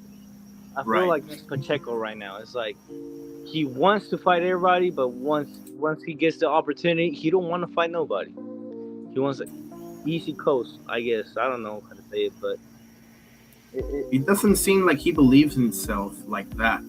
Now he switched trainers, and I hope it goes good for him. But he might be a flash in the pan too, And going back to the Bomac fight, like the Bomac talk, like I agree with the Bomac. I don't think he's overrated just because Terrence Crawford. But he might be one of them trainers that gets one fighter and builds a career off that one fighter. Kind of like that Rudy Perez or Freddie Roach. I mean, Freddie Roach, we mostly remember him from Pacquiao. We don't remember him from other fighters. But, that's for damn sure. Yeah. Can I qualify what I said though? So just because anybody listening, I don't want nobody to think, oh, he just hating. I'm gonna qualify by saying this: most of these guys have one diamond in the rough. Like even my guy, like Tank, Tank in Baltimore. It's Tank in Baltimore, but then you got Lorenzo Truck, who everybody thought Lorenzo Truck, who everybody thought he was whatever. But like they're behind him, but like Tank was the diamond in the rough. For Bud Yeah. and Bomac and them, Bud was the diamond in the rough. Like Robert Garcia, he probably has the variety of all the guys because all of them guys he get, they just like he got Bam, he got Virgil, he got he got so many different guys. But like most of these guys, I'm gonna qualify because it's not. This is not just towards Bomac. This is like when I look at the scrutiny. Because Derrick James, he had Errol Spence, but then people want to say, "Oh man, he wasn't nothing." It's like, no, he was something because he got one guy undisputed at 54. He got one Yeah. guy to get 3 scraps in the glamour division. So we can't discount. I don't care how you think, whatever personal business or whatever. But most of these guys have one diamond in the rough, and everybody else in that camp is just trying to make it. But like when I seen Avius Griffin get knocked out by Hammerhand, when I seen Stone Yeah. Cold get knocked out by, I think it was a Cuban after the Pacheco fight, after Pacheco beat him up. Like, Yes. and then when I seen, I seen Keyshawn and the discrepancy he had, I'm like, how much heavy, like we be putting cayenne on what And you what said what Bo Mac Keyshawn, was but you able to gotta do. add his brothers because his brothers are Yeah, also right. Bowman. So, you know what I'm saying? So it's like, and then Sanchez. Then we just seen Yes, bro. we seen Sanchez Sanchez knock looked out bad. Torres. So Badly. and then we see, and then I didn't even like to me, I thought Tiger Johnson looked better with Prentice Brewer in this corner. But that's just Facts. me. I'm a critic. I'm Facts. a critic. You know what I'm saying? So it's not just towards Bomac, but I look at like the way everybody scrutinizes all these coaches for their stable, like, oh man, he ain't this, he ain't that. I put them all on the scale. And that's what I've seen with Bomac. I don't think that there's nothing too special about it. I think it's more of a my style matching up with your style. You know Yeah. what I'm saying, and seeing how we go. But like the track record is been like all these guys get one diamond in the rough, and everybody else is impossible. Eddie Reynoso is another Love it. example. Rudy Perez is another example. Freddie Roach is another example. It's like these guys get one diamond off of us. Now that's got his merit. I'm not gonna lie, that's got his merit. Triple D trainer. I can't remember his name. Abel Sanchez. Yes, Sanchez. It's like they get one diamond in the rough. That got his merit. Of course, it's got his merit. Because you brought that fighter up yourself, and that fighter had the skills and the IQ to understand and jump match up, whatever. But in the broader picture, I'm not saying it looks bad, but it does look. I do agree what Buddy was saying though. I do 100% agree on that one. 1,000% agree on that. Yeah, that's spot on. B3, let Yeah. me get your take on. Oh, go ahead. Now, what I was gonna say is that, man, this kid Aleem, he was fighting Lester. I mean, he was hitting Lester with some big shots down the stretch. I want to see, for instance, like, just about the Bomac situation, and like you were saying, the diamond in the rough, right? A lot of these guys, like for instance, they have one guy from their gym or one guy from their area to really be that guy. With Robert Garcia, he's getting like the top fighters from pretty much the top Hispanic fighters from their whole area. You know what I'm saying? Like a Bam, amateur standout. Virgil Ortiz, amateur standout. Both of those guys is from Texas. So with Bomac, Bud, that's homegrown, Omaha. And I mean, who else is coming out of like Omaha specifically? Like, yeah, he got Jamel, Heron to become a champion. I mean, But Keyshawn is the from Norfolk, Go ahead, buddy. but the thing is with Bomac, what I'm looking at is them guys, and I hate to sound like I'm really not hating. I respect Bomac because we can't deny what he was able to do with Bud. But they were getting first dib on them guys coming straight out of the Olympics. Like if you think about it, the fact that he even got past somebody like Tiger Johnson, like he was supposed to tell Tiger Johnson, he's supposed to whisper in his ear and do the same shit. Like if everything was even, it was all about the coaching and along with the skill set. Like when Sean Porter was up, when he told Bud, hey man, you down on the scorecards. He was like, what? And then he turned up. With that guy that Tiger Johnson was just in there with that man in his corner, he was supposed to turn up on that dude. Like Tiger Johnson got the power. He was already being first, doing whatever he wanted pretty much. And where was the command to be able to like just step on this dude? If you want a Devin fight, your coach need to be able to tell you something, whisper something in your ear to make you step on that nigga. But he get a lot of people from the Olympics over there. So like even with Keyshawn, you heard that Keyshawn, he was already made. He was already who he was because you got him being a silver medalist. And so, yeah, I mean, a lot of people are high on Keyshawn. I'm still evaluating because I've noticed that he fought a lot of guys that were smaller and all that. But when I look at everybody like the So-Colds, the Avius Griffins, there was another dude, light skinned dude, that he had in his camp. He had a couple losses, but the track record says you had first dib on a lot of guys that were Olympians. What did you do with those guys? Or was Bud just that special? Just like with Coach Calvin and them. That's my guy. But was Tank just that special? You see what I'm saying? Yeah. That's all I'm saying. So I want to clarify. I'm not hating on Bo Mac. I'm just saying you be getting like that fabric where you supposed to make the most beautiful suits and blankets and pillowcases and all that. It's like, well, what happens with these guys? Yeah, no, that's all. I don't think you're hating at all because you're saying stuff that has actually happened. Like you're not, like I don't think that's the case at all. But I'm starting to like give Bomac the people's eyebrow a little bit. I'm starting to do that because I mean that whole Keyshawn situation. I don't know, man. Like Benny the boxer saying this, Keyshawn saying the other, what have you, but.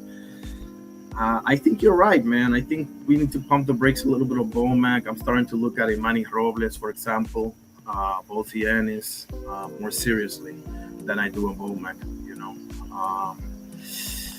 Man. Oh, man, don't say Bozy. Don't say Bozy. Don't get me started. But see, people be thinking I'm hating. That's like, nope.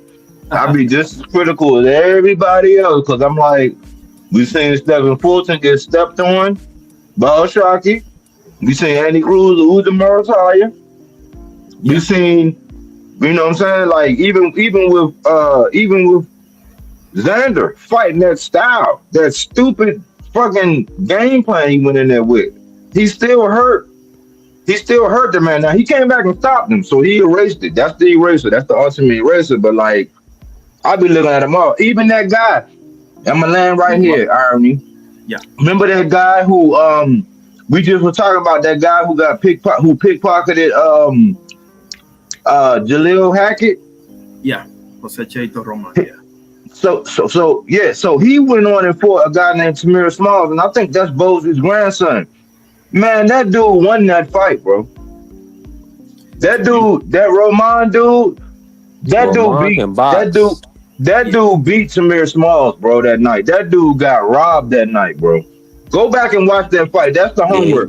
Go back and he had that knockdown, but he did win. I'm in agreement with you, buddy. That's what I'm saying. But who was in the corner? So who was in the corner in that fight? Who was in the corner with Fulton? Who was in the corner with what's the other one I named? We seen Fulton, that Roman, and then Andy Cruz. Yeah. So am I just pulling shit out my tail, or am I just stating the facts? Well, what about Jack Catterall though? Oh, he improved. Yeah. Now he improved, but Catterall had a high IQ. He just needed to learn how to sit down his punches.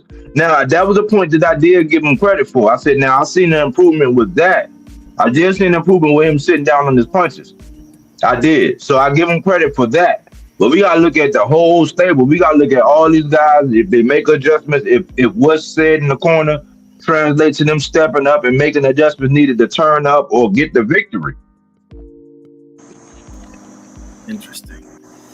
Now I don't think I've had any of you three, maybe B3 in one of his panels, but I don't think I have Oscar Body or B3's take on. I mean, if you guys still want to say something about Bozy or Pacheco, feel free. But I want to talk about Roach versus Beta, with you guys. I just want to say this. Yeah. I don't think Pacheco want to fight Christian and Billy, right? I'm watching this Kellen. I'm rewatching this Kellen Lily Sajo right now, and Kellen Lily Sajo gave Pacheco all he could handle, and Yeah, he even That's a clipped him. fact. So this That's a gonna be fact. interesting. It's a Aleem. Like I'm saying, I'm kind of disappointed if Aleem, if his conditioning or his training or something happened with his weight cut because Pacheco. I'm gonna be honest with you. He looking beatable at the top level at 168. Oh Definitely, yes, definitely. yes. And the problem with Yeah. Pacheco, before we get to Roach and Cepeda, my thing with Pacheco is every time I've seen you, you've had the reach advantage, the height advantage, and the youth advantage. Something wrong with that picture, bro. That's all I'm gonna say. But Roach versus Cepeda, let me get B3, Oscar, and Body. Man, that's gonna be a great fight stylistically. And Do you see a stoppage? no, I don't see no stoppage in that fight. I think it's going to be like more so a even fight, but I think the money would be behind Zepeda because the elements would be more so, Zepeda versus Tank, Oscar versus Floyd type of thing, or Oscar versus Tank, whatever the case may be. Anytime you can get Oscar De La Hoya promoting an event, it just makes it a better event. Just to be real with you, because Oscar De La Hoya, he's an all time great, and he's still recognizable to the masses. But stylistically, I think it's a hell of a matchup. I mean, I feel like Lamont did very well against Pitbull Cruz. I think he should be able to box Zepeda. If he can. But see, the thing about Lamont is Lamont like the fight. So it's going to be similar to Shakur. Like these guys is not going to be able to just keep their distance and box Zepeda. They're gonna have to land some punches. They're gonna have to stick and move, but they also gonna have to let their hands go. So this is another close fight. That man, listen, shout out to boxing for getting it right because that's Yeah. definitely a good fight. I feel like I want to edge maybe I'm gonna edge Lamont. I feel like I've seen enough evidence where Zepeda is susceptible to boxes. Cerebral boxes. Like Tevin Farmer. We just got to see Lamont going back down to 135 now. And like they say, once you go up, you don't go down. So he's gonna be going back to 135. So let's just see if he's okay with the weight, and if his conditioning is off, he's gonna lose to Cepeda. This is a close fight. Yeah, for sure. For sure. Oscar? Well, I agree on some points, disagree on others, but hey, it's boxing. We disagree. I think did Lamont outbox Pitbull? Yes, 100%. Especially in the second half of the fight. Did Pitbull outfight Lamont though? And that's a yes, 100% in the first half of the fight. My thing with Lamont is that if he still believes that he did everything that he could to beat Pitbull, I 100% disagree. Pitbull from round 1 through 5, I didn't have Lamont winning a single round. Now Cepeda throws way more punches than Pitbull, and he's more in your face than Pitbull. And if he don't got, he's gonna have to fight some of these rounds. I'm not gonna lie, he's gonna have the output is gonna have to be clean because we've seen Tevin Farmer. Tevin Farmer outboxed Cepeda all day, but the output left something to be desired. And Tevin throws more than Lamont. That's my biggest worry with Lamont. It's not the fact that I don't think he can do it. I think he can do it. I think he can beat Cepeda all day. My thing is that does the output outmatch the work though? If you land 3 clean punches, does that outpunch 5 punches that landed? Maybe not cleanly, but they landed. I think it's gonna depend on the judges who they have that night. Honestly, to me, and Do you if see a, the If Lamont still thinks he did everything right, because he said it. I'm not making this up. He said it. He was like, I did everything right to beat him. Truly believes that, I think Cepeda's gonna clean him out. I'll point him easily, just because we need to see adjustment for Lamont. I mean, like y'all said, the armadillo style. That's what we're talking about. Like, hey, bro, you gotta learn from this. You can't be saying, "Oh yeah, I did everything right." No, you can't. Clearly, you didn't. That's all I gotta say about that one. Do you see a stoppage? And if is Camarón Cepeda still with Pandanajar, Oscar? Do I see a stoppage? I can see a stoppage. I'm not gonna lie. More towards Cepeda than Lamont, but it's just Lamont right now has got a lot of questions on his game right now. After the tank fight, he's got questions. And Pitbull's a pressure fighter, Cepeda's a pressure fighter.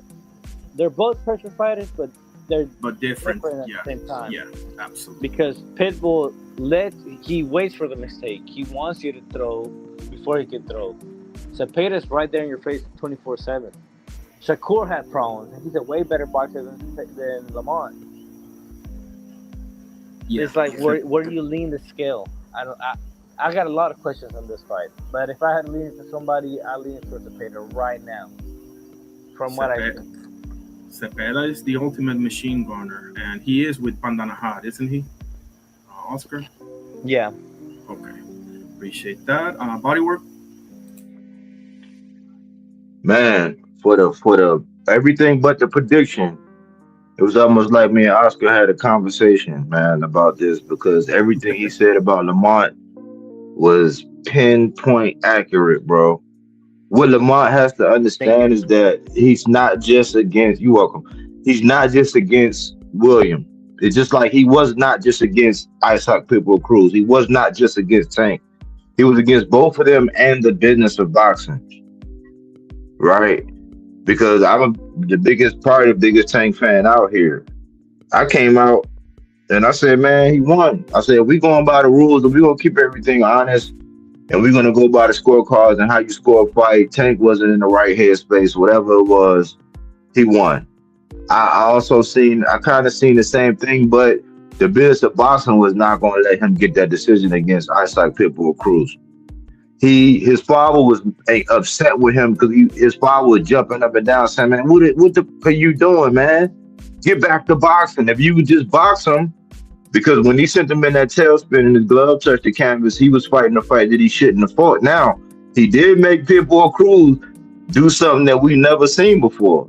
He made Pitbull Cruz get on the back foot. I'm like, look at this. Pitbull Cruz is on the back foot trying to box. You know what I'm saying? So the thing is with Cepeda is he don't got the power that Pitbull has, but he does go to the body. So I think if Lamont could channel a little bit of what Tevin Farm, I know it's different because Tevin Farm was southpaw or whatever, but if he can channel what the timing and get that right, he can catch Cepeda because I think Cepeda is susceptible. But I think, like you said, Oscar, he cannot feel like I'm doing everything and just coast. It's like Lamont he has to know that, look, man, you got to do more than just counter punch. Sometimes you got to be first, you know what I'm saying? But you got to be smart and box. So for me, I think that Lamont might be susceptible to being able to get hit to the body, but he has to be patient, but opportunistic, like I said earlier. Whereas when he line him up, he got to put hot sauce and mustard on it. I see a couple knockdowns, but I don't see a stoppage. And I think if Lamont wants the bigger fights and he still wants to be in that conversation instead of living off this 15 minutes of fame for the Tank fight, he got to turn up and show that he really is one of them ones because he got a lot of big fights ahead of him. But if he loses, he goes back to the back of the line. So I got Lamont edge. I got Lamont with, I see 2 knockdowns in this fight at least, but I see either a majority. I probably see a majority decision for Lamont. You know what I'm saying? If I had to say it, because Zepeda don't got no real power.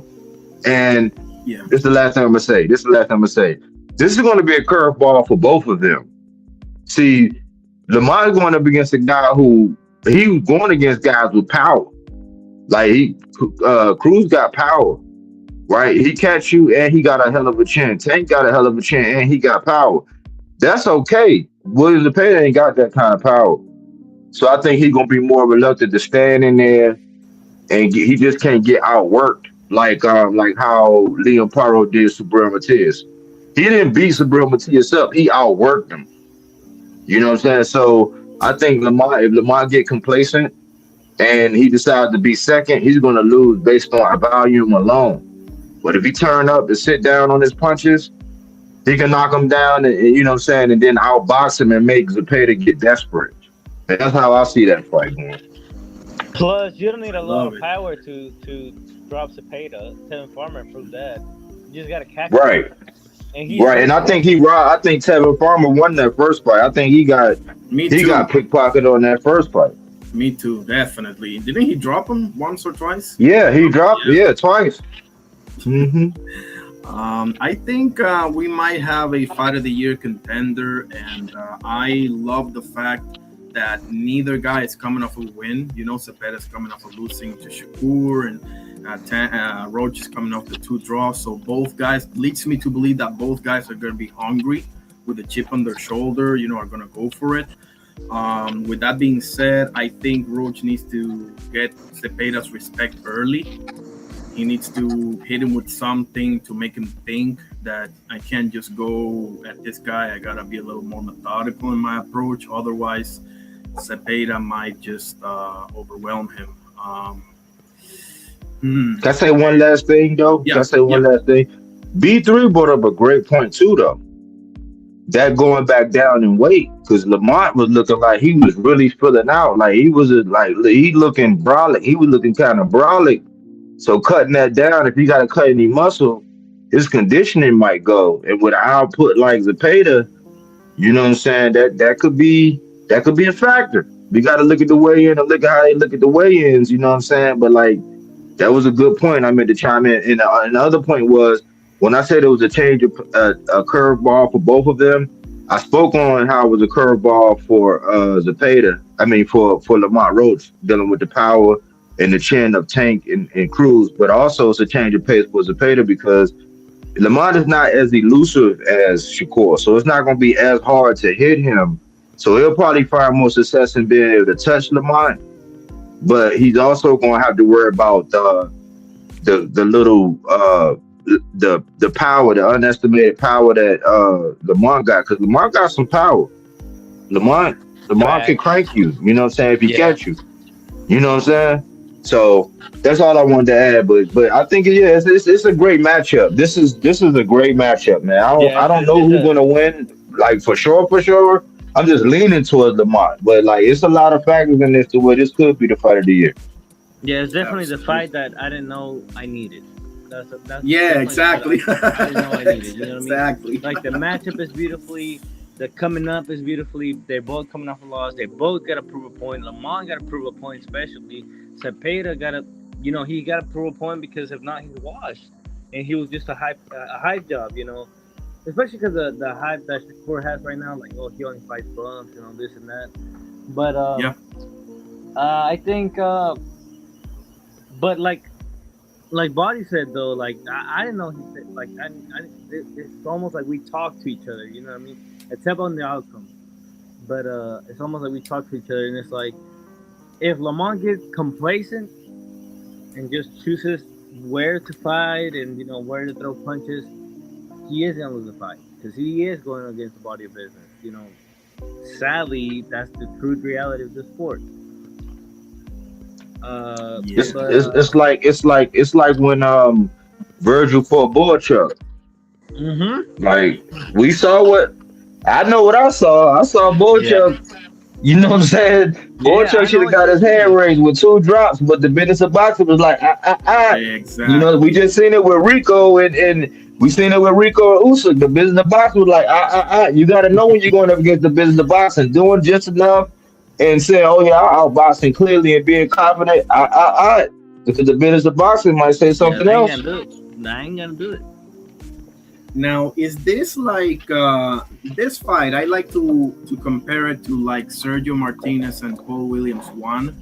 The reason being that you get, I mean, it's different, right? Because Paul Williams is so tall and everything, but just on the style matchup, like, is this gonna be like a volume puncher, and then the other guy, meaning Sergio and Roach, gotta do clean, effective punches to get the judges' attention to win? Or do you guys think that Roach could hang with him? Because Roach gets so easily, and all of you guys I think mentioned this, but Roach is one of those that don't have to, but gets easily drawn into the other guy's fight.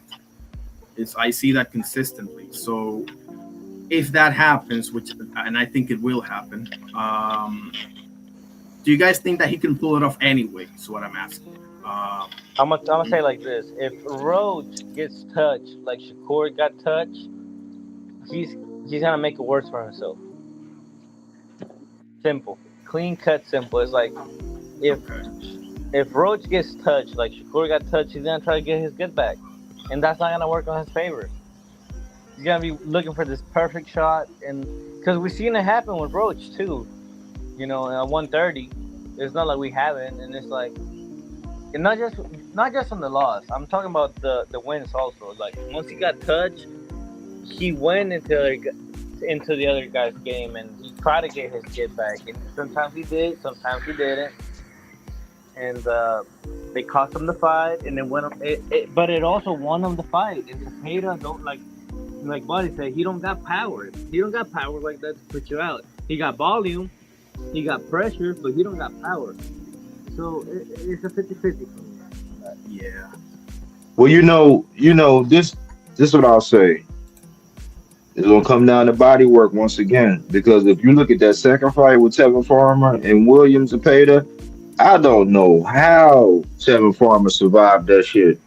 I don't know how he survived because Williams Zepeda, that almost looked like when y'all remember when Harrioka started going to Gary Antoine's body, like he was sharking the body. Like I don't know how they survived that. I don't know if Lamont would be able to survive that. And maybe Williams Zepeda said, "Hey, look, that's my claim to fame. If I get back to the body." And I noticed that Lamont, he don't really go to the body as much as I want him to.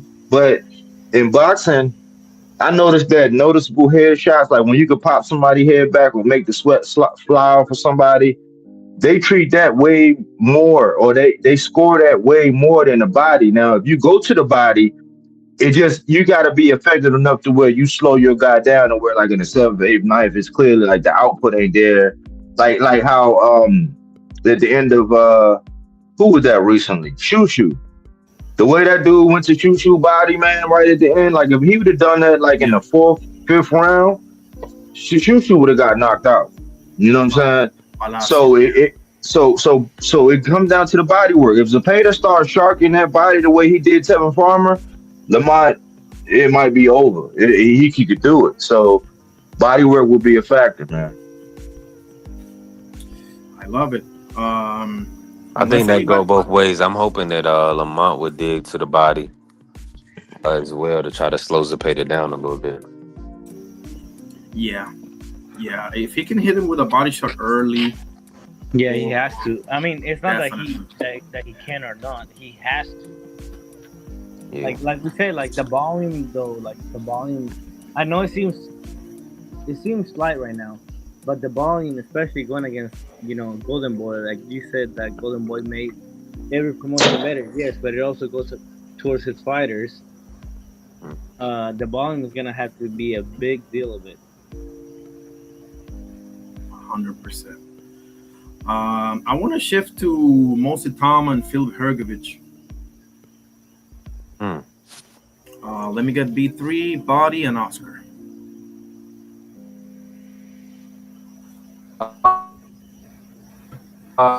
Hands go and more than like and stop Philip Hergovich, to be honest with you. I think the power is real from Matama. And Philip Hergovich, he's a good heavyweight, but I don't believe he's the cream of the crop at the heavyweight division. I just feel like he's, you I agree. know, yeah, he's good. This is gonna be just another stepping stone, It's good respectfully. enough. It's good enough. Whereas he can, be a how do you say? I'm sorry to cut you off. Just real quick. Yeah. It's good. It's good enough. Whereas we can say, okay, we know you're for real, referring to it, Tom. Go ahead. I'm sorry. Yeah, just the way how he does it, how he goes about his work. And plus, Philip Hergovich being a 6'5" heavyweight, this is just another step for Atama. Um, so yeah, and when this fight is in August, right? It is August 29th. Yes. Okay. Yeah, so this may be his coming out party. I think it should be. I think this should be the next step before he, gets like a Dane Dubois or Fabio Wardley. Do you like the fight? Or I mean, I just want Tama to get, more exposure and just to stay active, being a young fighter in the game. So from that standpoint, yeah. Outside of that, I want to see him versus Dubois and Caballero, and those guys and Wardley. I want to see him against those three. But this is a good fight. I mean, Philip Hergovich can box for sure. It's just I think he's gonna be successful. I think that southpaw stance and Atama has really fast hands. He knows how he can close the distance very well. So I feel like he's gonna eventually catch Philip Hergovich. I think it'll probably go about five or six rounds. I love it. Body? I like the fight for the development and the proving grounds for Atama. Hergovich don't got the footwork for Atama, and Atama, as much as people applaud the power, I think it's more like his speed, timing, and accuracy is just like one of my favorite guys. People say, "Oh man, he's just power. It's power." It's not power. It's the accuracy and the timing and the speed at which that shit come in. Because when you don't expect it and the precision in which he delivered that shit, you can't handle like what he did to Jermaine. What was that? Jermaine Franklin. Yeah, Yeah. like and the guy before. I think it was the guy before Jermaine Franklin too. Dillian White. It's like, was it Dillian? Yeah. But no, I think it was. I think who was that? He might have been him. Yeah. Like he got speed, timing, and accuracy, and I think Hergovich got heavy hands now. Like if he dealing with somebody that's gonna be right there in front of him, the ball just got heavier hands. You know what I'm saying? So that was a war until the ball broke out. So my breakout fight, like I think that he's gonna pass this test with flying colors because Hergovich ain't got the footwork to be able to get out of the way of that and plan for the punches that's coming. My ideal fight would either be Adric Caballero or like the perfect litmus test for him would be Michael Hunter. But I don't know where Michael Hunter been. I think that would be a barn burner. But I don't know what's been going on with Michael Hunter. So I'm waiting for him and Caballero for real, for real. That's the fight I really want to see because Caballero, you talking about body work, man. Yeah. You know what I'm saying? You gotta respect it. You gotta respect it. Like what he did with Big Bang and how he goes to that body, man. He's gonna go to your body. That's his claim to fame. So I think Atama gonna step on this guy. It might make it halfway through, because he gotta respect Hergovich. Hergovich got heavy hands, but I think he's gonna make work of him. Okay, so both of you got like middle of the fight stoppage. I love it. Or sooner. Okay, awesome. Oscar? I think it's finally a step up that we deserve, the people. Like going back to the statement I made earlier, you need a whole rank. This man has been ranked number 1, fighting nobodies, and I mean no disrespect. Frank Sanchez is a great win and all this and that. Yeah. But you know what I mean? It's like he's held number one position for a year and a half. Yet he still hasn't fought anybody inside the top 10. It's fun. The step up we deserve, the step up he needs to see where he's at. I have not seen this man outside of one round in like the last 4 fights that I've been watching him. And it's like, it gets obnoxious because everybody said like, oh yeah, he's so great, he's all this, and he's all that. Yes, but he hasn't proved it against nobody. Against nobody. So Phil Hergovich is a nice step up, yes. I think Itama's gonna win. Sadly, not sadly because he is good or he's bad, but sadly because that's not where he needs to be at. He needs to be at the Dubois. He needs to be at Caballero. He needs to be at the Frank Sanchez. He needs to be at all them guys. Hergovich is a contender caliber fighter. Yeah. Same as saying, that your time has passed. You had your time to fight them guys. Now you're ranked number one. You need to fight the champion or for a belt, whether it be interim, silver, gold, whatever. He needs to fight for a belt. Sanchez would be a good look for him. Yeah. Sanchez would be. Sanchez is secretly one of my guys. He had that knee issue when he went in there with Caballero. That's what shocked me. I didn't know he was gonna get in there with a knee brace, but I didn't see that coming with Caballero. But Sanchez is back. But the question with the time is, do he got a chance? We don't ever know what these bosses are because a lot of these guys they could deliver it, but they can't take it. We don't know if he can. Do y'all think he got a chance? Have y'all seen him get cracked yet? Not really. Not me, at least. That's the question. You know what I'm saying? If he get cracked, how he gonna respond? I do think that Philip Hergovich has. I'm sorry, Oscar. Were you finished? My bad, Oscar. I was. No, it's okay. Okay. I think that Philip Hergovich definitely does have a right hand. We saw it against Daniel Dubois. I think he can make things interesting because Itama is a southpaw, right? So it's going to be interesting to see Itama deal with a serious right hand because I don't think he has had to, right? Like Dillian White was coming off of that dreadful performance against Tete, I believe was his name. We all knew he wasn't the same, far from it. And Jermaine Franklin, more. I mean, he never been stopped, this and that, but not posing real threats. This guy poses a real threat, in my opinion. So it's going to be interesting to see, especially early in the fight, how he deals because Hergovich was doing, like Bodywork said, he was doing very well against Daniel Dubois. It's just that Daniel ate them all up, and came back and finished them. So how is Moses going to deal with that, especially if he gets hit? Now, with all that being said, I agree with you guys. This fight ain't going past the 6th round, in my opinion, because Moses got super quick hands. It's ridiculous how quick his hands is. I don't see much of a challenge. But again, if Hergovich can come early and crack him with something, we'll see, man. Hergovich, he's not A- or A+, but he's dangerous enough. And I don't think it's too big of a leap from Jermaine Franklin to Hergovich. I don't think it's too big. Too big would have been, from Jermaine Franklin to Caballero, for example. That would have been too big. So, So the question that I would ask you guys, and you guys kind of alluded to, but I want top 3.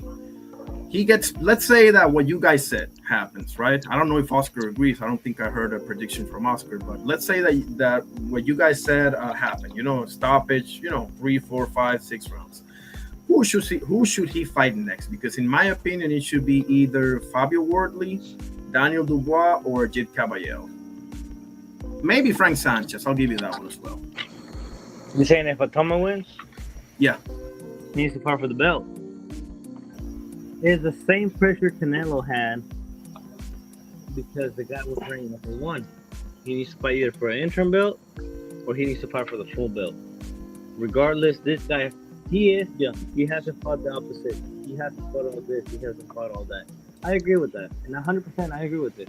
But my thing, he holds rank. He's ranked number 1 with no opposition on his resume. How do you justify it? Either fight for a belt or move him down the line, move him to the top 10, top 5, whatever you want to put him at. But don't put him on the line.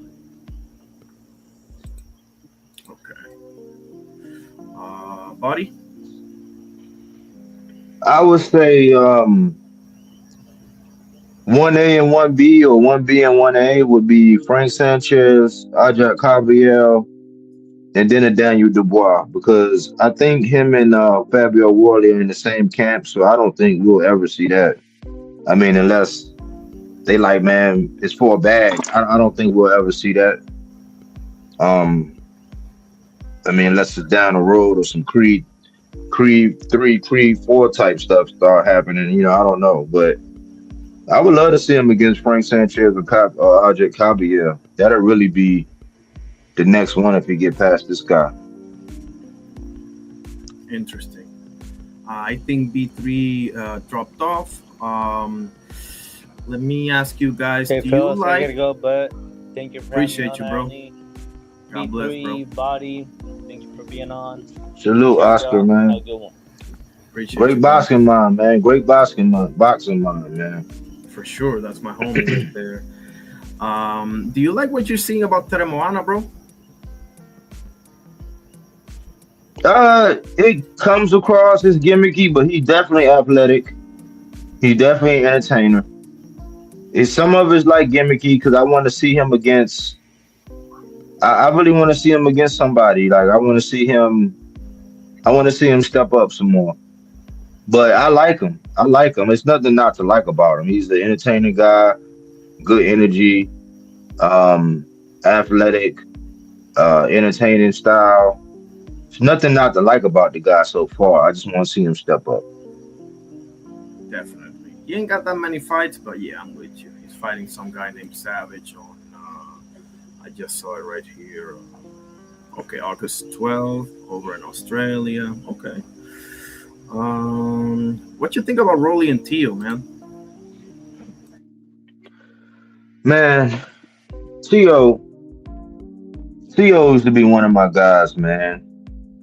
I was disappointed in him because I felt like either A, he made a business decision, B, it was almost like the Caleb Plant versus Canelo thing. That was like one of the most flukiest things I've ever seen. Like the way Caleb Plant got hit and then he fell down and he got up and I'm like, man, that was just, it didn't look right to me.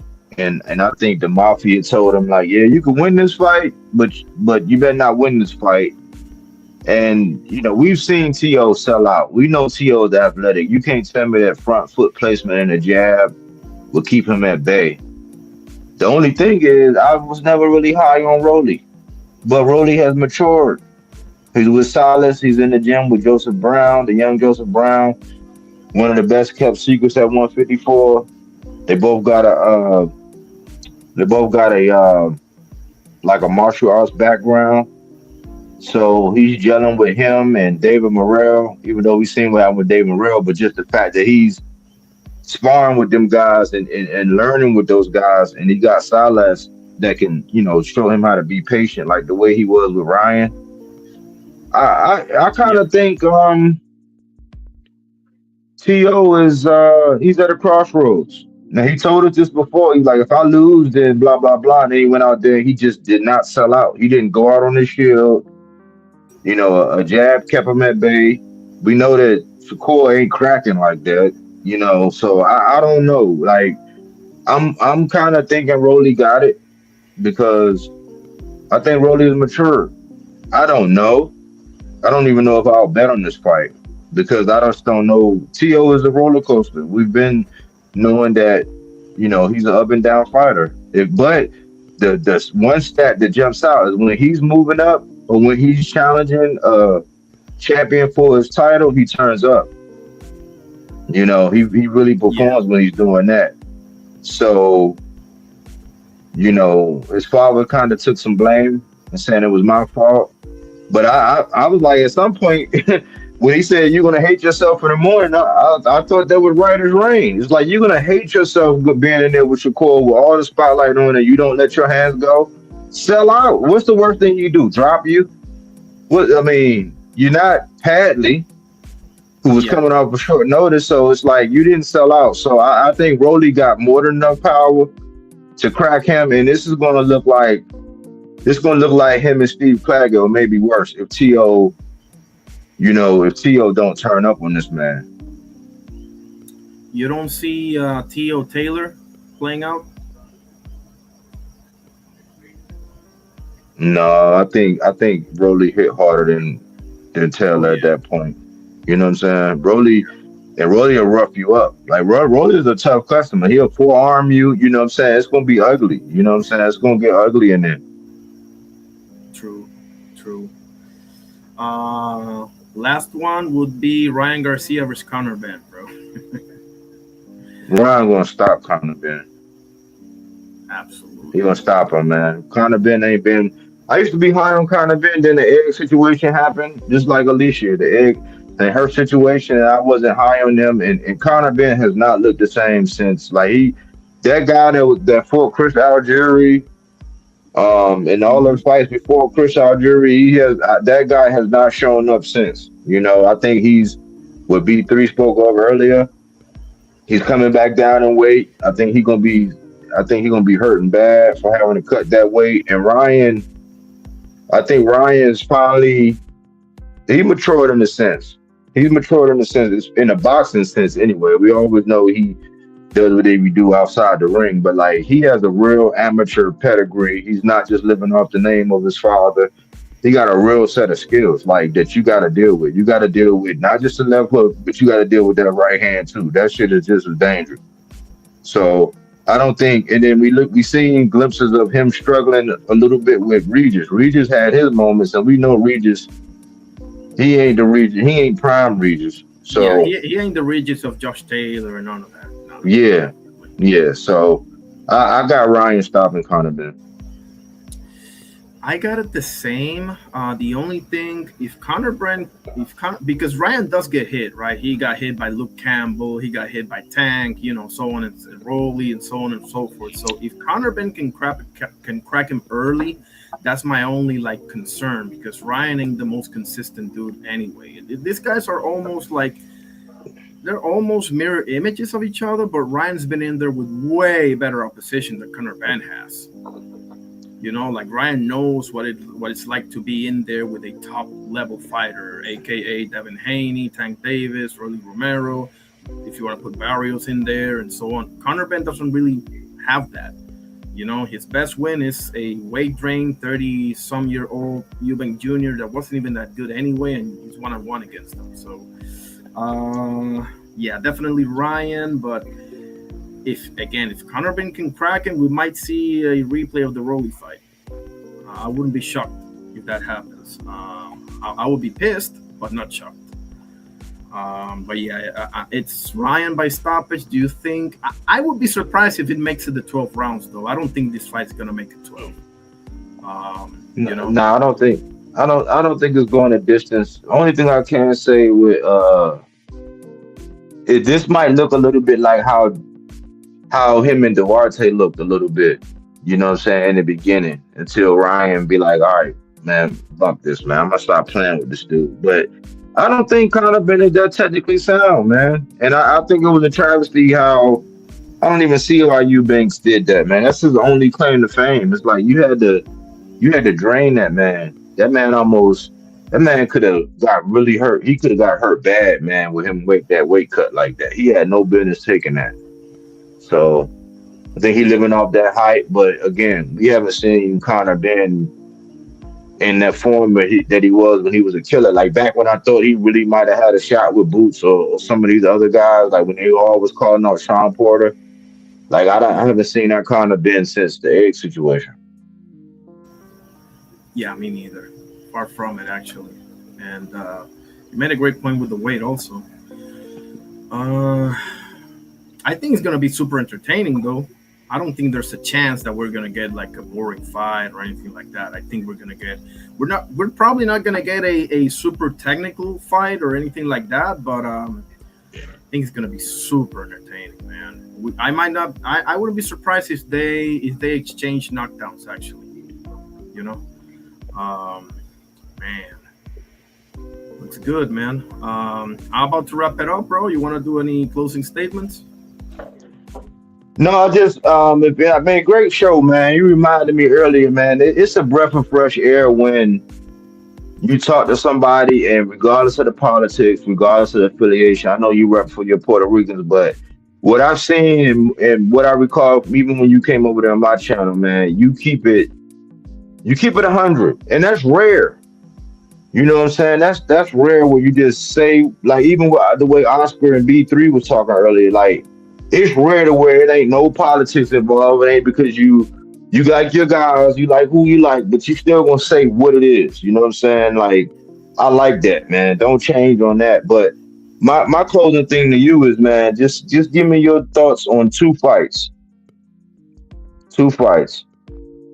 Shock versus Navarrete, if that happens, and Dalton Smith versus Alberto Puello, because that got rescheduled for October, and 140 is my division, so big implications for that. I'm really high on Puello, and I'm not.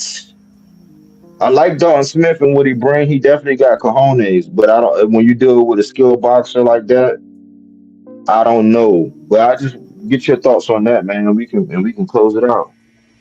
Great questions. Yeah, this is definitely not Subriel Matias. This is a very tricky fighter. Um, okay, let me do Shock Navarrete first. I love that fight. I'm a Shock guy. Always been an Oshaki Foster guy. I love the man. I think here's the thing. Navarrete really impressed me in that Sugar Nunez fight because I had all sorts of doubts about him because of the Liam Wilson fight and Conceição and even to a degree Valdez, right? But on that Sugar Nunez fight, he really showed me something. So I got Oshaki just because I believe Navarrete has way too many holes in his game that Oshaki will be able to exploit, and Oshaki is the better boxer. But Oshaki does get into a firefight here and there. Navarrete is awkward, but there's a method to his madness. So he does overreach. He does make a lot of mistakes, but he kind of knows what he's doing too. So I'm beginning to taking a liking to Vaquero Navarrete. This is basically for all the marbles. I know Anthony Cacace got a belt, but these are the two top fighters in the division. I don't think there's any argument on that whatsoever. Damn. Because it sucks because I can see a way for both guys winning. I just think that Oshaki's got a deeper toolbox. Navarrete is gonna go for it. He's gonna be balls to the fire. Navarrete is all gas, no brakes. But I think Oshaki's gonna figure it out. Oshaki's been in there with some people, and people look at his 3 losses and whatever, bro. I don't put that much into it anyway. So I got Oshaki, definitely. But I see that as a 55-45. You know what? That's a 50-50 fight. Let me just call it what it is. To me, that's a 50-50. I think Navarrete deserves that much, But I just feel like Oshaki has more capabilities. I don't see a stoppage, though. I see Oshaki by majority, maybe unanimous. It's going to be a hell of a fight. Dalton Smith versus Alberto Puello. Now, this is getting postponed and everything. I get it. Dalton Smith can crack. I don't think Dalton Smith is ready for Alberto Puello. I think Alberto Puello is going to, because Puello has been in there with Gary Antoine Russell. He's been in there with Sandor Martin, and he's been in there with Subriel Matias. So he's been in there with, in my opinion, with much a better opposition. They both fought Subriel. I get that, but that's not really because He's a southpaw. He's very different than Subriel. He's not gonna be right there to be hit. You know, he does level changes all the time, angles. He may not have the power to keep Dalton Smith honest, but he does have a craftiness. You know, my Dominican brother. So I got Puello by unanimous decision. I can see Dalton Smith catching him here and there, maybe wobbling him and whatever, but I just feel like Puello. Puello is like one of those dark horses, man. I don't think he gets the credit that he deserves. You know, he's a very tough guy to approach in a fight. You know, I got Puello by unanimous decision. Yeah, unanimous decision. Yeah, I feel pretty confident. I feel more confident in the Puello than I do on the Oshaki, to be honest with you. Yeah, I agree with the Puello. I agree with that. Going overseas, Puello and Sandor Martin, they both got an argument where they both could be undefeated. Like in my opinion, like if you really look at it, because in a way, I kind of had Sandor Martin beating him, but I also had him beating Subriel. If that makes sense. Yeah. I just think I think maybe that was business of boxing, and they already knew Dalton Smith would be lined up. They had Eddie had Dalton Smith lined up for Subriel, and they already knew that was going to be a tricky. You got to be living. Look, he edged out Gary Antoine. So yeah. Puello is a tough customer. He's long. He's rangy. He got some of the best pivot game and footwork in the game. So I got Puello in that, but I don't know if it's gonna be a blowout. I think it's gonna be just almost like a master class. I think it's gonna be a you reach I teach type moment. He gonna make him whiff and stuff like that, and catch him and be out of the way and be gone. He gonna be chasing ghosts like I thought Xander was gonna do. Like he said he was gonna have Boots chasing ghosts, but that was a lie. With Oshaki and Navarrete, I kind of think Navarrete got exposed a couple times. I think he got exposed because when he went to 35, we already know it's different for him at 35 than it is at 30. I think he kind of been like borderline weight bullying a little bit down there. And when it comes down to technical fighters, I think they give him problems because that guy Charlie Suarez really won that fight. I mean, yeah, he really won in my opinion. I think this is Shock's moment. The run that he's on, at least I'm pulling for him. But like to your point, Navarrete was in his best shape. I've never seen it. He normally got the muffin top and all that. I've never seen his body look like that. You know what I'm saying? That was like a shape for Navarrete the way he normally looked. So he come in shape and he's up for it. He knows big implications for that. I'm just pulling for Oshaki because I like the way he's moving, man. I want to see him go on and trailblaze the path for these other guys to look at, not pick and choose, but go on his run, call out the smoke, and do what we need to push the sport forward. So I'm pulling for Oshaki. I think he's more technically sound. I do know that Oshaki can be a cardiac kid. You know what I'm saying? It's like my Philadelphia Eagles. Sometimes we got to get our back pushed up against the wall before we come out swinging as hard as we really could.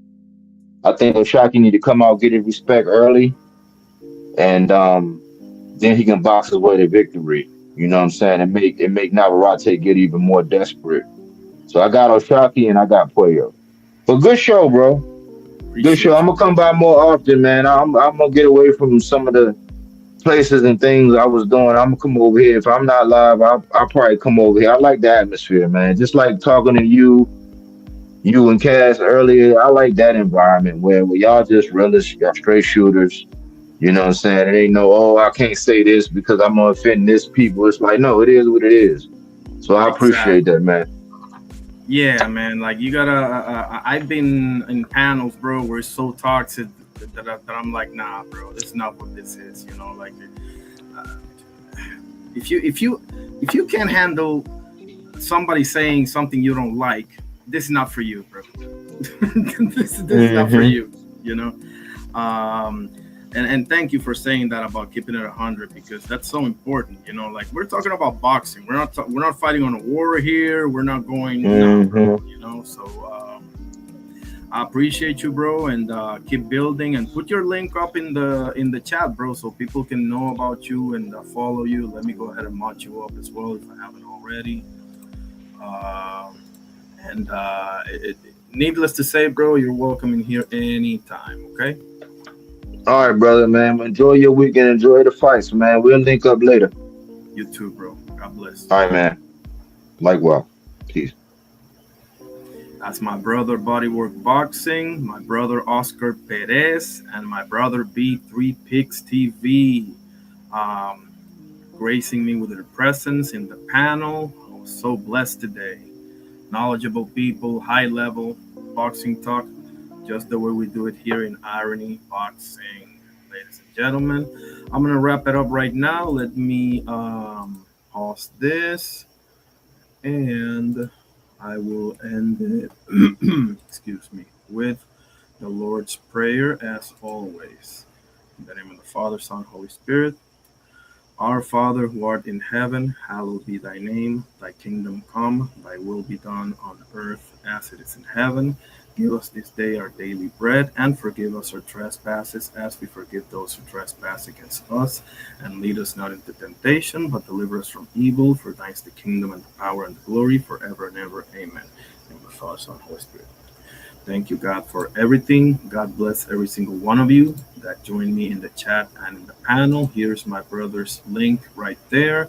Make sure you give him a follow, the notification, the like, and the comment. Okay, trust me, this guy knows boxing. Okay, he goes live in the evenings as well, weekdays. And I definitely appreciate his presence on the panel. His name is Bodywork Boxing, and the same for B3 Picks TV. He goes live, I believe, from 1 to 3 Monday, Wednesdays, and Fridays. Tomorrow, I don't believe I'm gonna go live. I'd probably be on somebody else's panel or something, or maybe I gotta work. I don't know. I'll check my phone for that. But on Sunday, I'll probably go live again. So. Until then, this was your boy Irony Boxing. We did a tribute to Marcos and Chino Maidana. We talked about everything boxing, and we shall see you soon. Peace out, fellas. Stay safe. Enjoy your weekends.